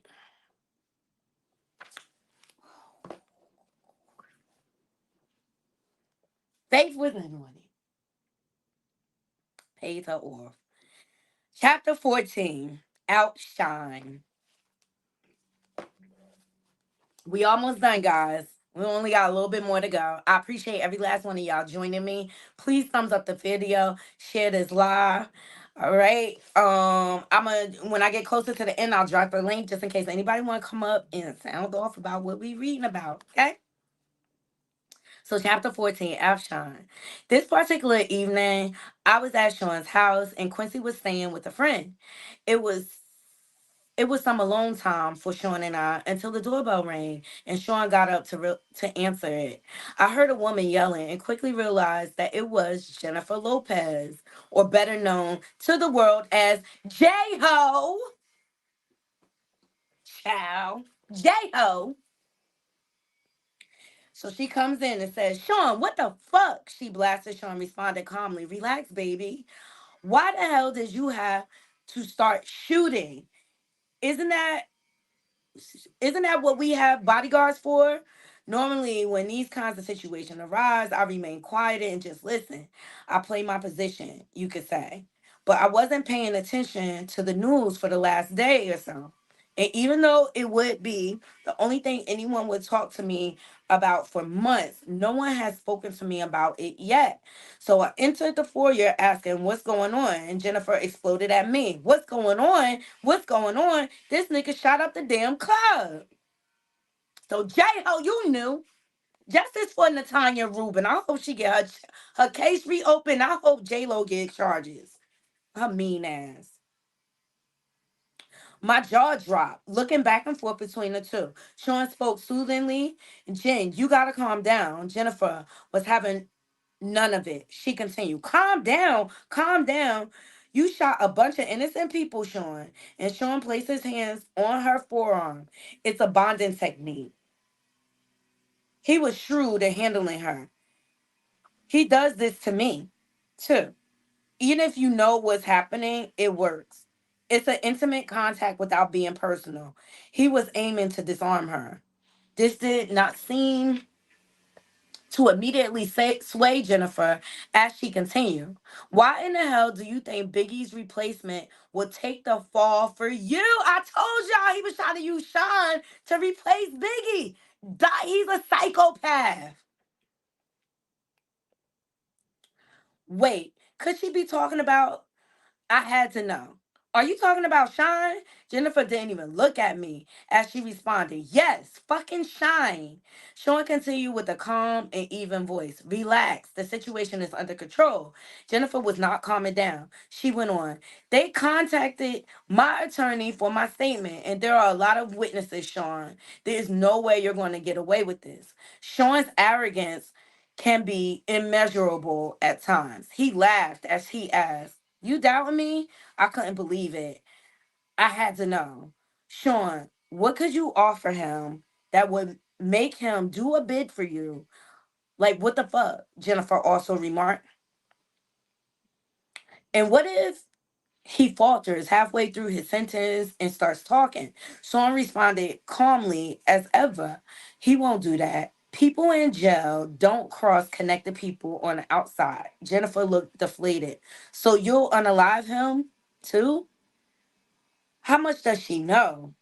Look, I'm not going to threaten anyone. Sean is smart and loyal. He know how it works. When he gets out, he'll be taken care of. Jennifer spoke defiantly. "Sean, they want to question me, and I'm not perjuring myself. I'm not going to jail over this." Sean seemed so in control. I admired him for it at this point, but my spirit was broken. Thumbs up this video. Oh, yes, Kiara. Then she said, "I felt bad for Jennifer. She catches one bad break after another, and this was really a bad break. Sean spoke with confidence. Relax. Come in and have a drink. Have your lawyers call me. You'll never see the witness stand. I promise. So Jennifer wasn't so sure. She asked him, how can you possibly know that? Sean smiled as he replied, between Sean's confession and the witnesses that gave their account, the cops won't need much else. The statement from your lawyer will be fine. Jennifer's next concern popped up. She explained, my attorney, Sean, he's good, but he won't do this. Beaming with confidence, the way only a man with his net worth can. Sean responded, sure he will. Jennifer shook her head defiantly as she responded, Sean, you don't know him. Sean's unbreakable confidence was ruling the day. Jennifer was giving in as he told her with a smile, I got this. Sean, are you sure? Sean gave a wink. My attorneys handle situations. Give him my number too. Jennifer seemed leery as she asked, you're not going to threaten my attorney. Sean laughed as he replied, no, of course not. Money talks, baby. Thumbs up this video. He turned to me and said, take her inside and pour her a drink. I had questions of my own, but you were going to make Sean the label's go to man. What are you going to do now? Sean looked disappointed as he responded. He had the voice, but his flow. He sighed. Well, artists with his talent are a dime a dozen. Looking at Jen, he continued. He's not a once in a lifetime find like Jennifer Lopez. Now he's throwing on a charm. Despite the situation, she blushed slightly. Sean continued, let's grab that drink. Let me handle this attorney situation. Relax. Don't worry. Yes, please misspell all curse words. We left the foyer and went to have a seat in the living room. He tried to make a threesome happen that night. It didn't work out. Not that day. Not that day. Maybe another day. We getting into chapter 15. Queen bitch.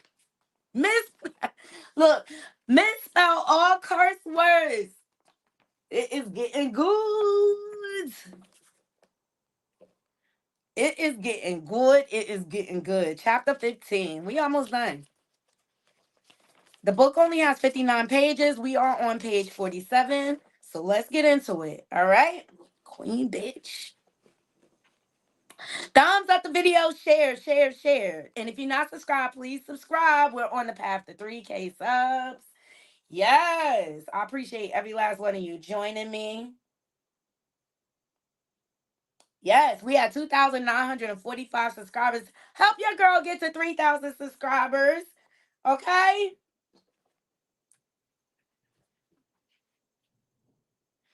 All right, chapter 15, Queen Bitch. All right, so Kimora Simmons and I went out to have drinks. She was looking at me seductively, and I was turned on. We were going to go back to my place afterwards, but suddenly, after a sip of my drink, I felt like I had to vomit. I excused myself and barely made it to the ladies' room. When I came back, Kamara asked, you feeling okay? She said, I'm fine. I've been under the weather the last couple of days, and I think I'll head home, she said. Your breasts are looking kind of plump there, girl. Embarrassed, I whispered, not in public. She replied simply, are you pregnant? I was taken completely aback. Why the hell would you say that? She let it sit there for a minute. I bet in her head, she was like, wait for it, then hit me. Shit. She gave me a minute before continuing. So what you gonna do? I didn't understand. Gonna do? If it's not Sean's, fuck. If it is, Christian, with the shock wearing off, the scope of the situation began to take hold. I responded, I better get a test. Hence, this is probably the reason why he dragged her through child support the way he did, trying to establish paternity.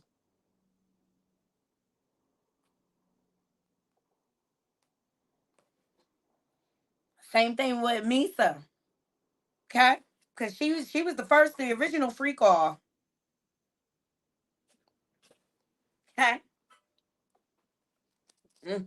You know, we think Justin is Wolf Baby, allegedly. So she looked at me with pity. Damn, girl, good luck. After what he did to Chris, I wouldn't want to be in your shoes. The desire that was in her eyes before I got sick was all but gone. As I began to stand, I realized what she said to me, and I paused. She looked at me flatly and said, "Ain't nobody stupid, girl." I didn't know what to say. The question still lingered in my mind despite everything I knew. Did Puffy intentionally kill Chris? She brought me back to the moment by saying, "Go." Not knowing what else to say, but knowing I had to deal with my situation right now, I replied, I, I'll hit you up. She sighed and simply repeated, "Good luck." Thumbs up this video. We getting into chapter 16, Christian. Mm-hmm. Mm-hmm. I'm glad, Goddess. I'm glad. I'm glad. Look, I read this in one sitting and I was like, you know what? I'm gonna read it to my naughty crew. Excuse me. My allergies got me kind of, but excuse me. All right, so let's get into Christian, okay? The next day, I was sitting on my couch, deep in thought, when my doorbell rang. I went to let Sean in. This was going to be scary. We made our way back to the living room and we sat down. Quincy was asleep. Sean seemed legitimately concerned. What's so urgent? I didn't know what else to do. I just blurted it out. I'm pregnant. The air in the room was so thick as J-Lo. So funny she made that analogy, right? He was quiet. What is he thinking? He asked the obvious question. Are you sure? I spoke rapidly. I was on a pill. I'll get rid of it. I'm sorry. I just wanted you to know. That's wonderful. This is great. I was so confused. Huh? You're you're not mad? He laughed. Mad? No. Why would I be mad? This is wonderful news. I'm going to be a dad with the woman I love bearing my child. What could possibly be better? He jumped right on the phone and called one of his besties. I could hear Will Smith congratulating him. Sean said, "Yeah, definitely. Hold on. Kim, baby."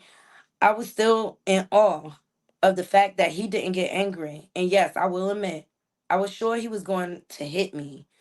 So it was with relief when I replied, "Yes." He told me excitedly, "We got to have a party." His excitement was contagious. I was getting really excited too. And yes, a gender reveal. And he cut me off. "Yes, of course, we're doing all of that, but everyone is going to want to sleep with you right before you give birth." That energy harvesting. What the fuck? My heart sank in my chest. Everybody's gonna want to what? Sean went on with the same excitement. Well, not everybody, you know. Will and Jada and XXX. Who is XXX?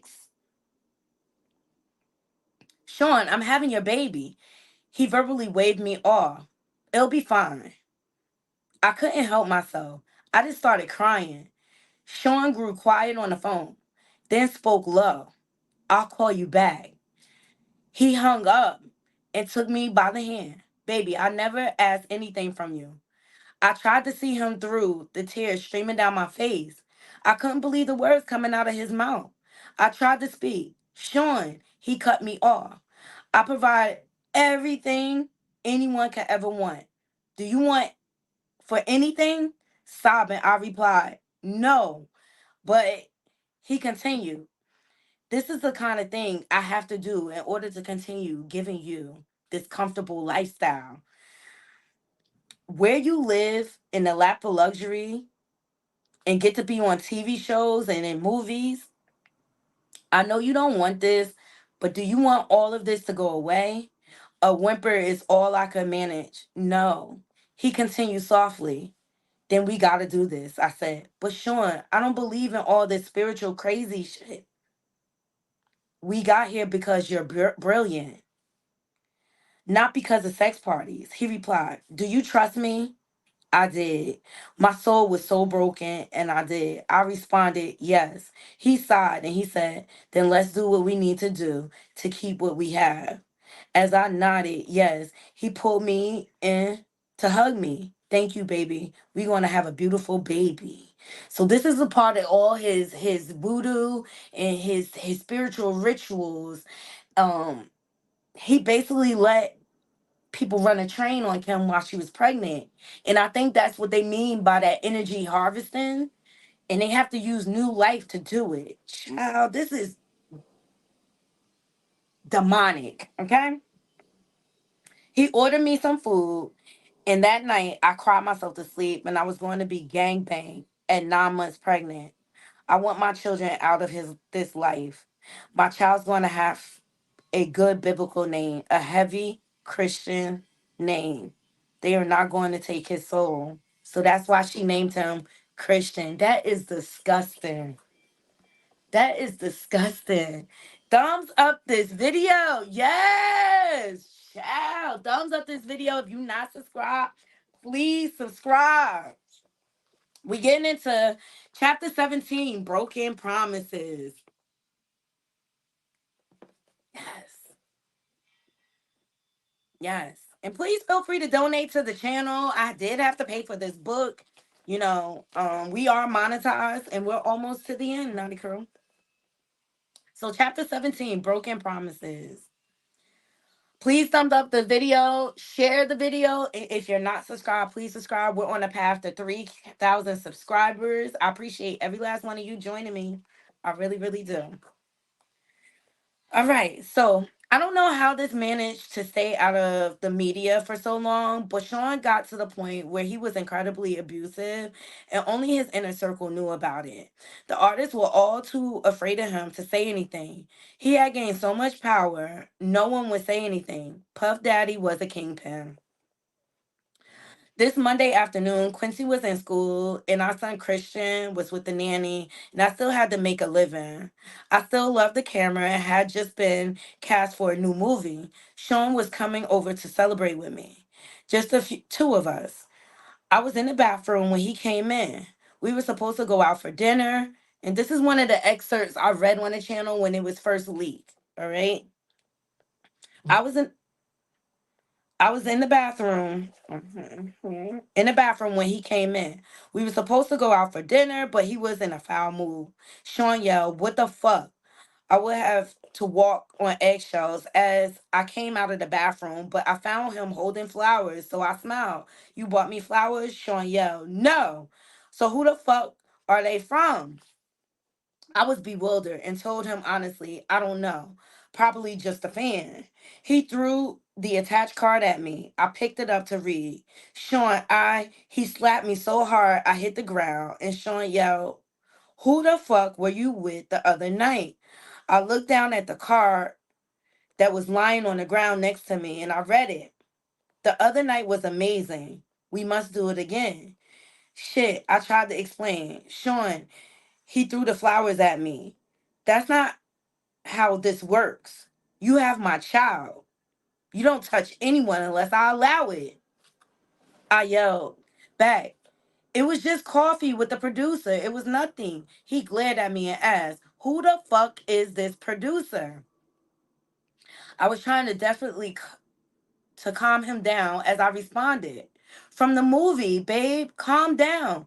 He picked up He picked up my coffee mug and slammed it against the wall. Coffee flew everywhere as he yelled, "Who the fuck this nigga think he is?" Yes, thumbs up the video.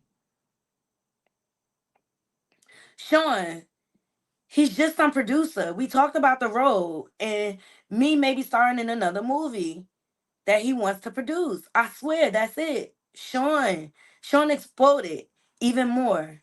He wants to put the moves on my fucking family at the top of his lungs. My fucking family, he flipped the table over, breaking it. It was a heavy table, but Sean is stronger than he looks. I pleaded with him, Sean, please. He yelled at me, what? I tried my best to calm him down. He probably didn't know. It didn't come up. You're publicly dating someone else. So he screamed at me and somehow seemed even more intense. So you didn't tell him back off? Sean, I didn't. And then out of nowhere, he hit me with a chair. I don't remember anything after that until I woke up in the hospital room. My arm was in a cast, hanging from a sling. My face hurt. My eyebrow was in immense pain, as was my lip. As I came to, the first face I saw was the man of, wait, the first face I saw was of the man that put me here. Yes. Sean asked with concern in his voice, how are you feeling? The nerve. I responded, stay away from me. I'm sorry. I don't know what came over me. I save it for the lawyer. Stay away from me. We were in a private hospital room and no one would hear me. I could scream like my life depended on it, but it wouldn't matter. If I did ring for assistance, I wouldn't get any. He kept going. I was just so jealous. You know how I am. You have He took hold of my left arm, the one that was not slung up in a cast. You have our beautiful son, our family. It's just, at that point, I had enough. The one, the one you slutted out right before giving birth. Child, are you fucking shitting me? Stay away from me. Don't come near me or my kids. He continued to plead. I'm sorry, baby. I promise I'll never put my hands on you again. I swear. I heard this song one too many times, and I spoke through gritted teeth. If you come near me or my kids again, I'm calling the cops. A flash of anger returned. You will use my kids to threaten me. But then he caught himself. I understand you're angry. I glared at him as I cut him off. I'm serious, Sean. He spoke blandly, with no energy, and tell them what? That you had a car accident? They'll pity you. That you hit your head. He was going to make me look crazy. They were going to believe him. He was a kingpin. You're a fucking bastard. Sean spent the next 6 months helping me heal and working his way back into my life and into my bed.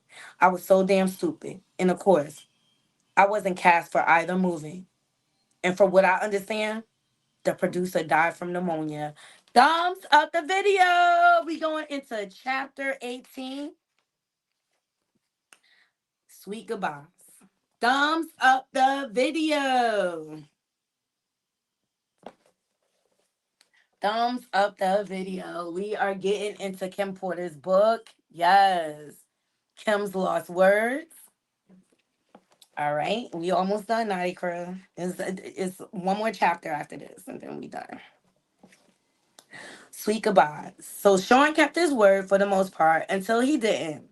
I ended up pregnant again. He wanted energy from that too. See, I told y'all energy harvesting.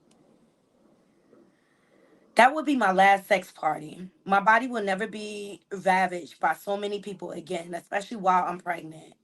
What if something happened to the twins? After that, I wanted out. But when I tried dating someone else, they would end up dead from pneumonia.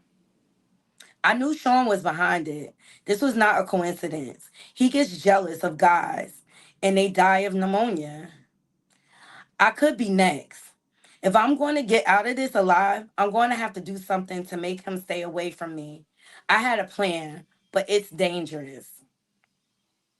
Hashtag justice for Kim Porter. Sean has a vault where he keeps videotapes of all his conquests. I started sleeping with him again. After he falls asleep, he was starting to drink heavily. I would get into the vault and get a couple of the tapes, take them home, make copies, and swap them for the next set of tapes a few days later.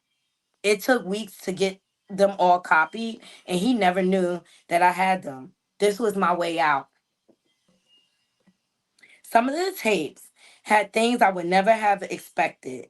The gay parties are one thing, but the young boys like Usher, Little Bow Wow, Justin Bieber, I would have never known. My God, is he grooming Quincy? This has to end. Child. I invited him over one day to confront him and put an end to our on again, off again relationship. He had entered my home unannounced for the last time. He would no longer have a key after today. I was in the kitchen. Kamora and I were sharing drinks. I was scared to face him alone. Sean into smiling. What's up, Kimmy? Hey, Mora. I told Sean, sit down. Because of my tone, he looked at me stunned and asked, what's going on? What is this? I responded with delight. Me taking my life back? We're done. He answered, hold on, wait a minute. I was so excited that I wasn't hearing any of it. I shouted at him, no, no more. This is fucking over. He looked confused as he asked, where's all this coming from? With disgust, I said, I got the footage, Sean. He looked even more confused as he inquired, what are you talking about? Kimura said with revulsion. Oh, Usher too, Sean said. Wait, what the fuck is going on? Sean stood aggressively and Kimura responded, don't make me call the cops. Sean's anger was creeping in as he replied, this is how it is? I simply nodded. If anything happens to either one of us, it gets released. He seethed as he queried, after all I've done for you, I don't think I was ever so happy as when I said those words to him. Get out. Pissed, he started to leave, looking back with pure hatred. As he walked down the stairs, he turned around in fury and lunged at me. He knocked me down near the top of the stairs, and I was hurt. Komora screamed, stop! You are so welcome, Be More Shorty. I appreciate all of y'all joining me. Yes, child. So as he begun to crouch over me, I kicked at him, hitting him in the kneecap, then his face. He went tumbling down the stairs. He was too hurt to get up. I called the cops. Komora left before they arrived. When he left, it was in it was in an ambulance. I felt empowered. I felt safe. The Sean Combs days had finally come to an end. Woo! Chapter 19. We on the finale, child. Yes. We on the finale. Please thumbs up this video, share, share, share. And if you're not subscribed, please subscribe. We're on our path to 3,000 subscribers. I appreciate every last one of you for staying here and supporting. So chapter 19, the finale. So in this last chapter, it was revealed that he had videotapes of violating Usher, Little Bow Wow, and Justin Bieber.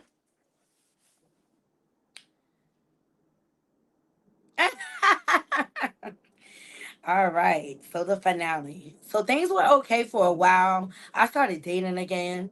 It was almost normal until I got serious with someone. Then my boyfriend died of pneumonia. I knew it was Sean again. That's when I decided to write this book. A few days ago, my home was burglarized. Only laptops were stolen.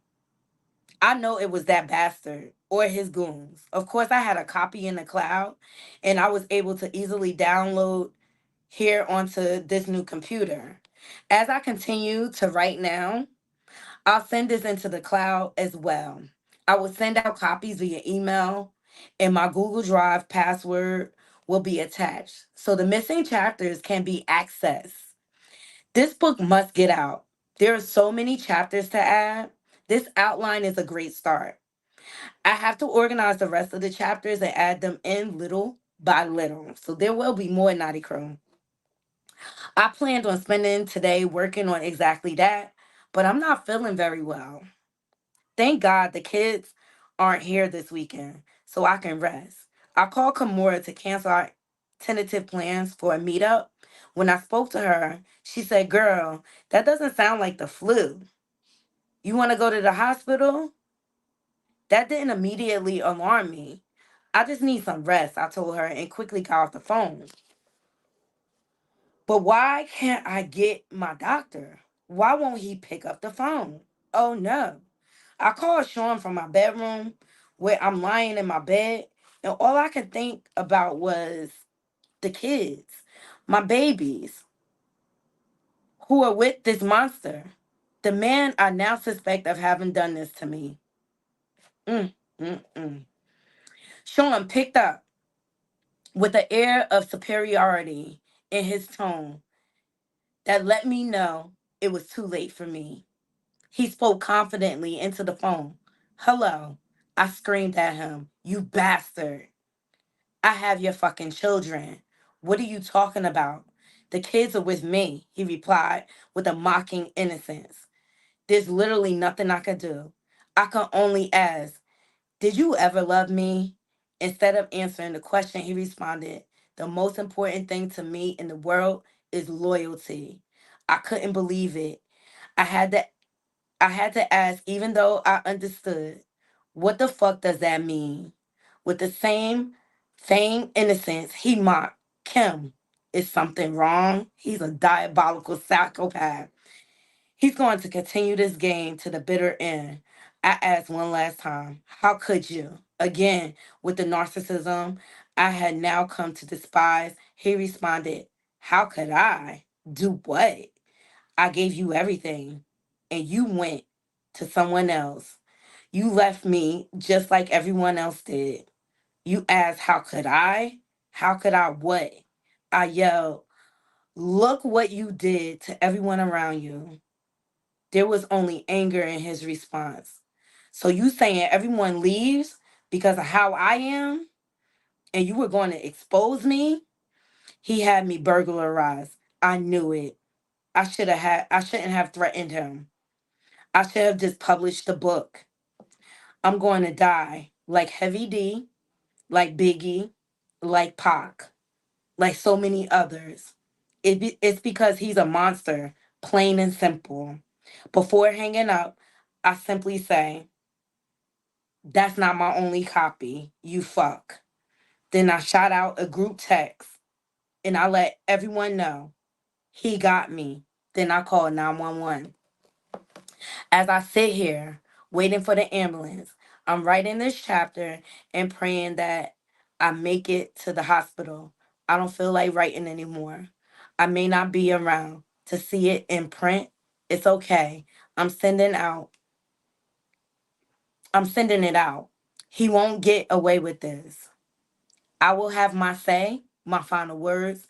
Sean Combs will get exposed even if I lose my life doing it. My kids have always been my most cherished possession, and I want the world to know that. But more importantly, I want them to know. So shout out to Jamal T. Millwood for publishing the first edition of Kim Porter's Lost Words. A lot was exposed, Naughty Crew. A lot was exposed. Let me know what y'all think. Ciao. Now, when I so the book is published under like a alias, Jamal Mill T. Millwood, right? And a lot of people do that when they write. But when I Googled the name of the author,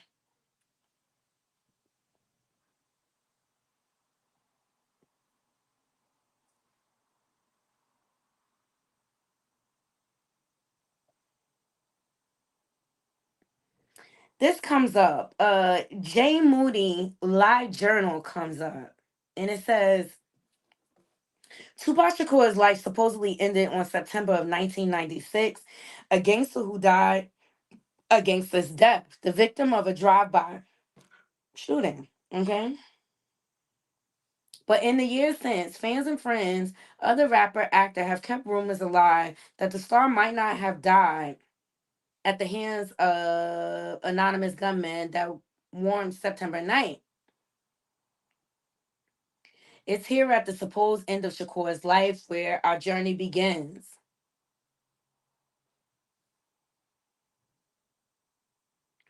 So, this name, Jamal Millward, is connected in this article. I'm not going to read the whole thing. I'm just going to read the section where his name come up. Um, This is nothing more than a rumor. Tupac was a hardworking, busy musician. That continued release of the new material should no way indicate that Tupac is actually alive and living in South America under the assumed name Jamal Millwood. So I think it's kind of calculated that they use Jamal Millwood. And then I still take you back to this Quincy's premiere of his movie, and Diddy was at this, and so was Albie Shore. And look at Kim Porter's shirt. Look at who has she has. I think that was a dig at Diddy. Okay. So it's a lot of creepy stuff going on in this industry, Naughty Crew. All would be exposed. I will look for more copies of this book to come out. All right. And the last thing I want to get into is Ray J gaslighting the world. Okay. Because Ray J is definitely associated.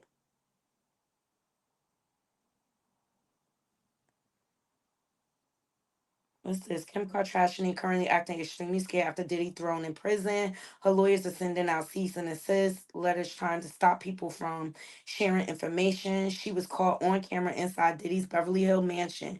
The Diddy tapes are way worse than you are being told. Many of these high profile individuals are looking seriously at options to flee the country. Here is the footage of Kim Kardashian inside Diddy's mansion. Child, shout out to your toxic team. Let's get into Ray J. Now, Ray J just recently, it's some suspicious chain of events that's been happening with him. He launched his new network. Then he said he was suicidal, right? All right. Then he records his kids after an incident with him and Princess Love. And Ray J is gaslighting the children.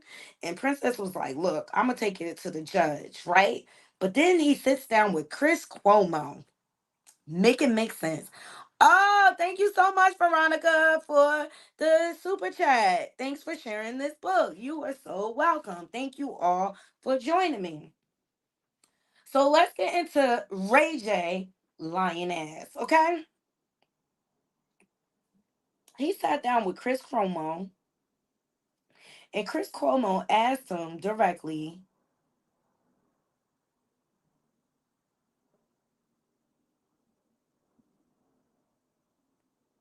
about his relationship with Diddy again. Let's pay attention to the gaslighting. Hold on. Here we go. Pay attention to the gaslighting. Women who have all the guys and the women who have always wanted to be around Diddy. You notice that like nobody from his real inner circle has been out there. I mean, saying that they believe in him or that they don't believe in him, whatever it is, they're like not coming out. Ray J has known Diddy most of his life. He considers him a mentor as well as one of his closest friends. What do you want people to know about how these allegations hit you? Had you ever thought you would hear this about the man? I didn't. And I think it's a different time in this game. And when you look at our mentors and the people that have kind of shaped this culture, it's important to acknowledge the mistakes that they've made. And we have to hold everybody accountable for what they've done. But I don't think this is a time to tear anybody down, right? Instead, it's a time for this industry and everybody that's going through this and seeing this to learn from the mistakes and create a roadmap for the future of the industry together, right? In unity. I think that's the next plan that I think needs to be put in play. And with all the allegations and everything that's been going on, it is definitely shaking this industry up. So the importance of unity right now, I think, is the key to a positive future. He's full of it. He's full of it. I feel like one of the He's full of it. I call Bull Swanky. Because while he's talking to Chris Como, they're flashing all the ways Ray J is connected to Diddy. So you can't tell me after all these years, hey Derek, after all these years, you never seen nothing. No, the reason why he's not saying anything is because Ray J was a participant. I don't care what nobody say. Ray J was a participant. But rumors are swirling, and it's kicking up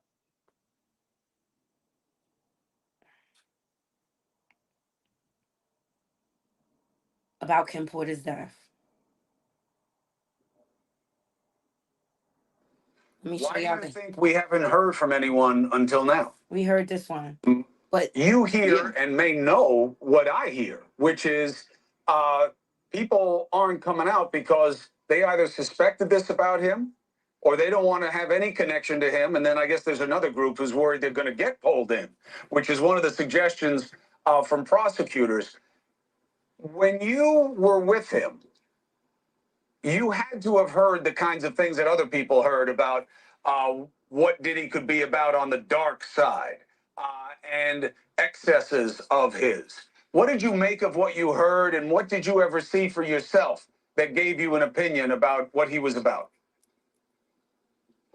Well, for myself, and I think a lot of other people in this industry, I mean, it's all a shock because, we've never seen uh, the stuff that's being said and lying. the stuff that people are finding out.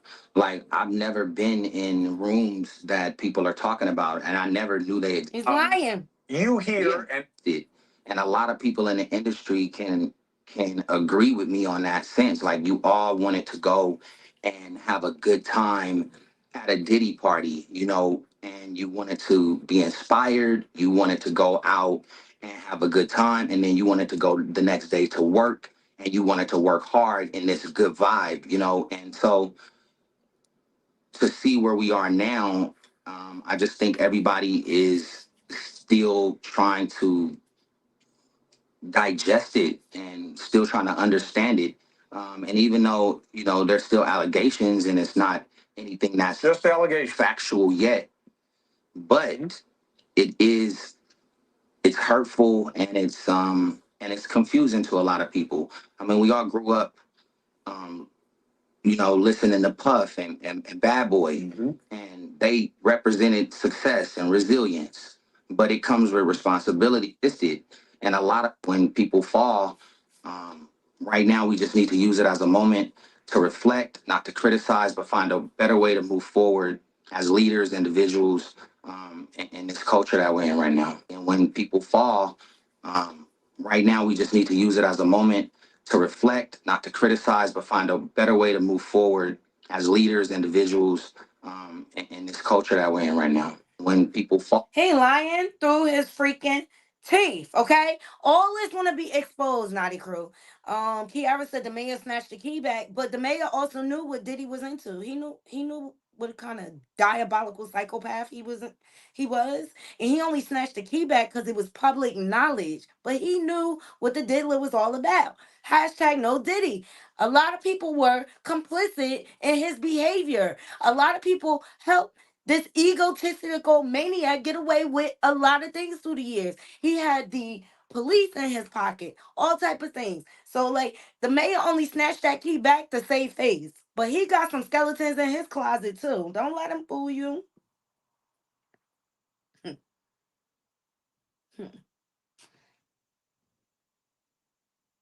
Okay, so Chris Brown and his friend,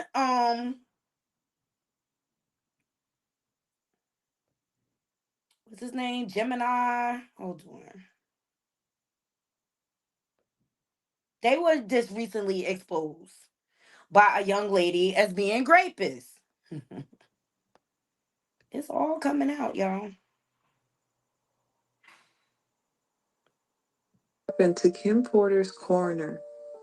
When Kim Porter passed away, Ed Winter was assigned to be the coroner for Kim Porter's case. Thumbs up the video. Ed Winter worked on countless high profile cases, such as the passing of world famous celebrities like Whitney Houston, Brittany Murphy, Paul Walker, Corey Haim, and Michael Jackson. Ed Winter passed away earlier this year. He was the first coroner who examined the cause of Kim Porter's passing. Allegedly, Ed Winter, who initially conducted the original autopsy results, ruled Kim Porter's passing inconclusive because allegedly there was poison found in her bloodstream. Ed Winter found Kim Porter's results inconclusive and wanted further testing done on Kim Porter's blood work. However, he was allegedly fired and replaced by another coroner who ruled Kim Porter's passing from pneumonia. Child, how convenient. Hold on. Let's get into Chris Brown being exposed.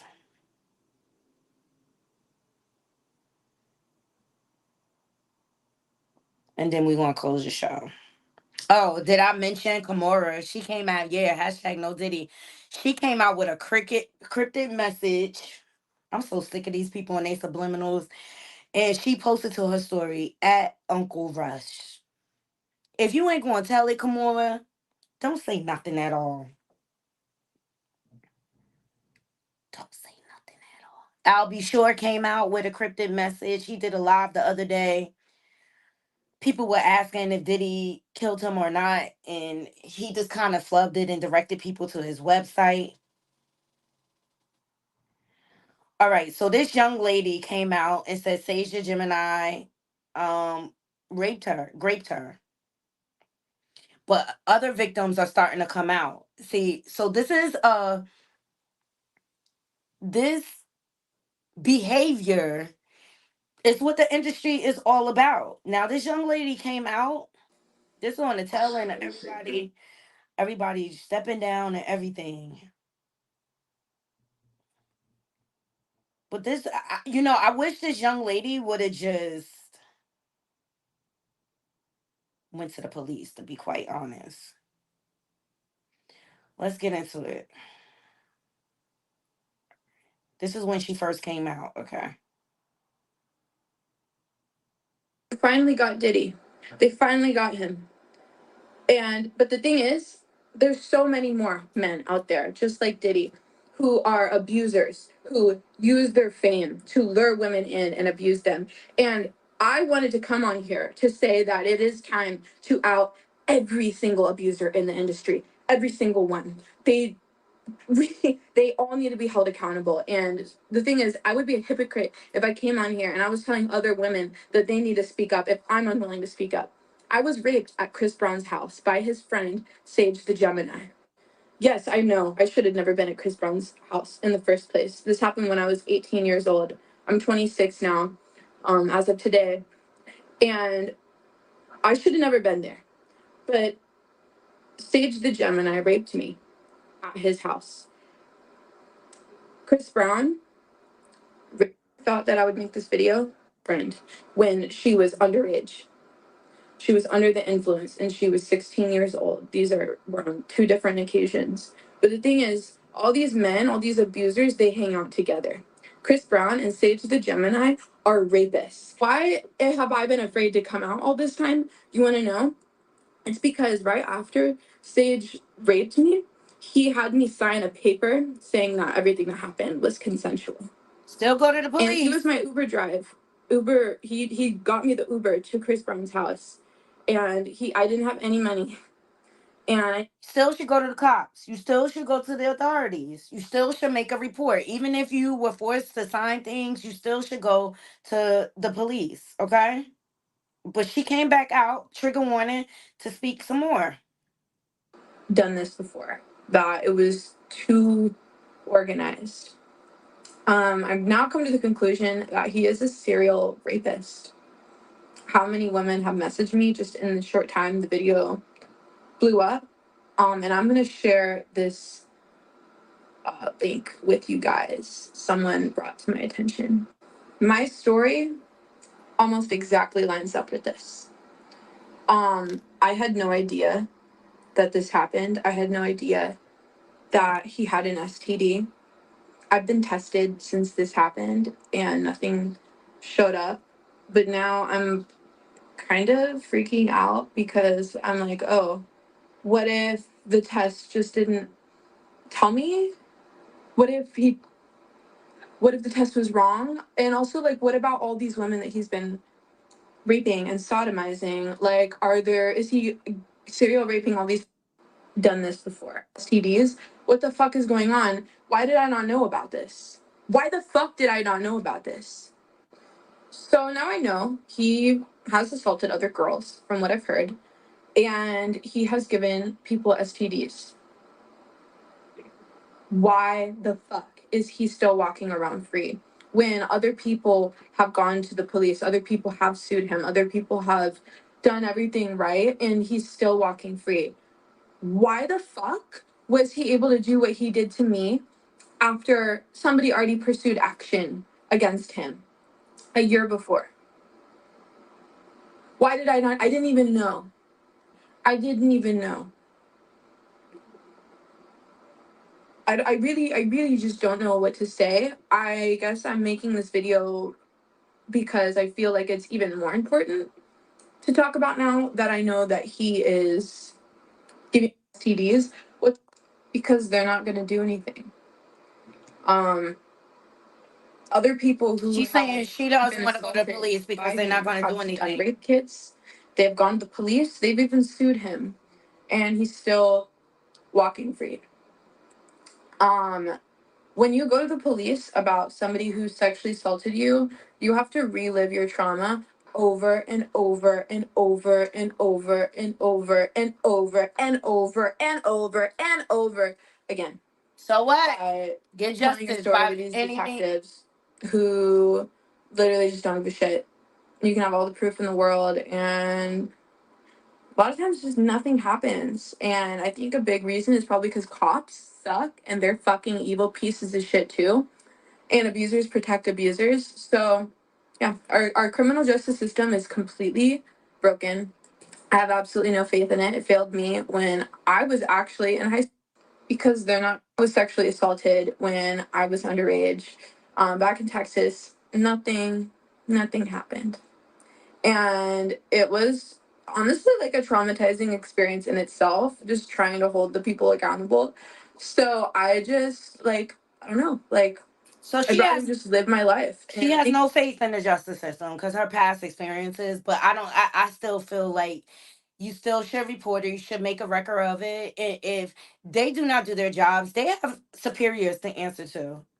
You got to go to their bosses. Well, Sage the Gemini decided to respond to all of this, and he posted. He said, "I ain't turning shit off. LOL. Only people she."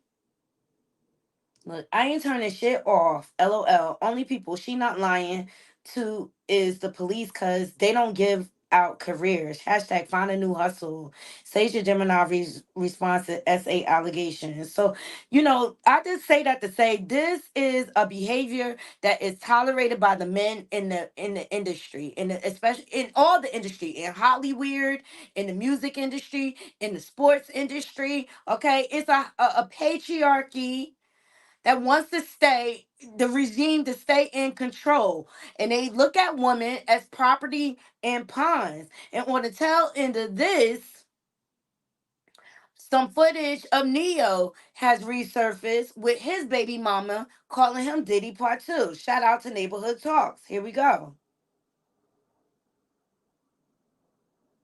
Diddy Jr. Diddy Jr. Tell him about the freak off. Tell them about the freak off. Tell them the truth. Tell these people the truth. Oh, shut the fuck up. You don't give a fuck about none of these kids. Do y'all see a fucking picture in his house of a fucking kid? He don't care about these kids. All he care about is doing drugs, drinking alcohol, fucking these hoes. That's what you care about. So let's go. I'm a Diddy bop the fuck up out of here. You and your freak off. You can get back to your freak off in a minute. You'll be next. You'll be next. You'll be next. You'll be next. Your stories will be coming out next. He gonna say my daughter crying. Tell him about the freak off, Diddy. Okay? So I take you back to Dawn Richards, excuse me, which is the latest lawsuit that was filed against the hashtag No Diddler. Dawn Richard alleged Diddy once punched Cassie in the stomach at the dinner with Usher, Neo, and other high profile guests. I say that to say this behavior is tolerated in the industry. People look the other way. I mean, R. Kelly got away with it for years. And now Diddy's up for the chopping block. Okay. And then you have all these CEOs stepping down. It's all quite suspicious, Naughty Crew. It's all weird. All right, you got Clive Davis sidestepping, even though he's the one that turned Diddy on. Here we go. Shout out to the source. It's about the status of P. Diddy. What? P. Diddy. Diddy. I copy. Status of They will never hold him accountable. He ignored the question. Okay. Remember Shakir Stewart? According to Bad Boy artist Mark Curry, Diddy began tapping her phone to know who she was talking to and where she was. Anytime a man would go out his way to wiretap someone's phone or put taps in their homes just to monitor their conversation, that's a sign of insanity. He know everything she doing. As Diddy allegedly overheard all of her conversations, he was bound to hear something that he didn't like. That day would come, and it would definitely not be pretty.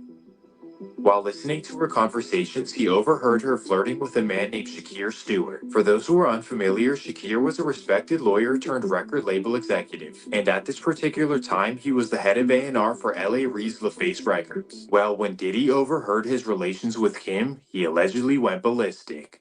He was so mad that he tracked him down and even assaulted them. First, he targeted Shakir Stewart himself.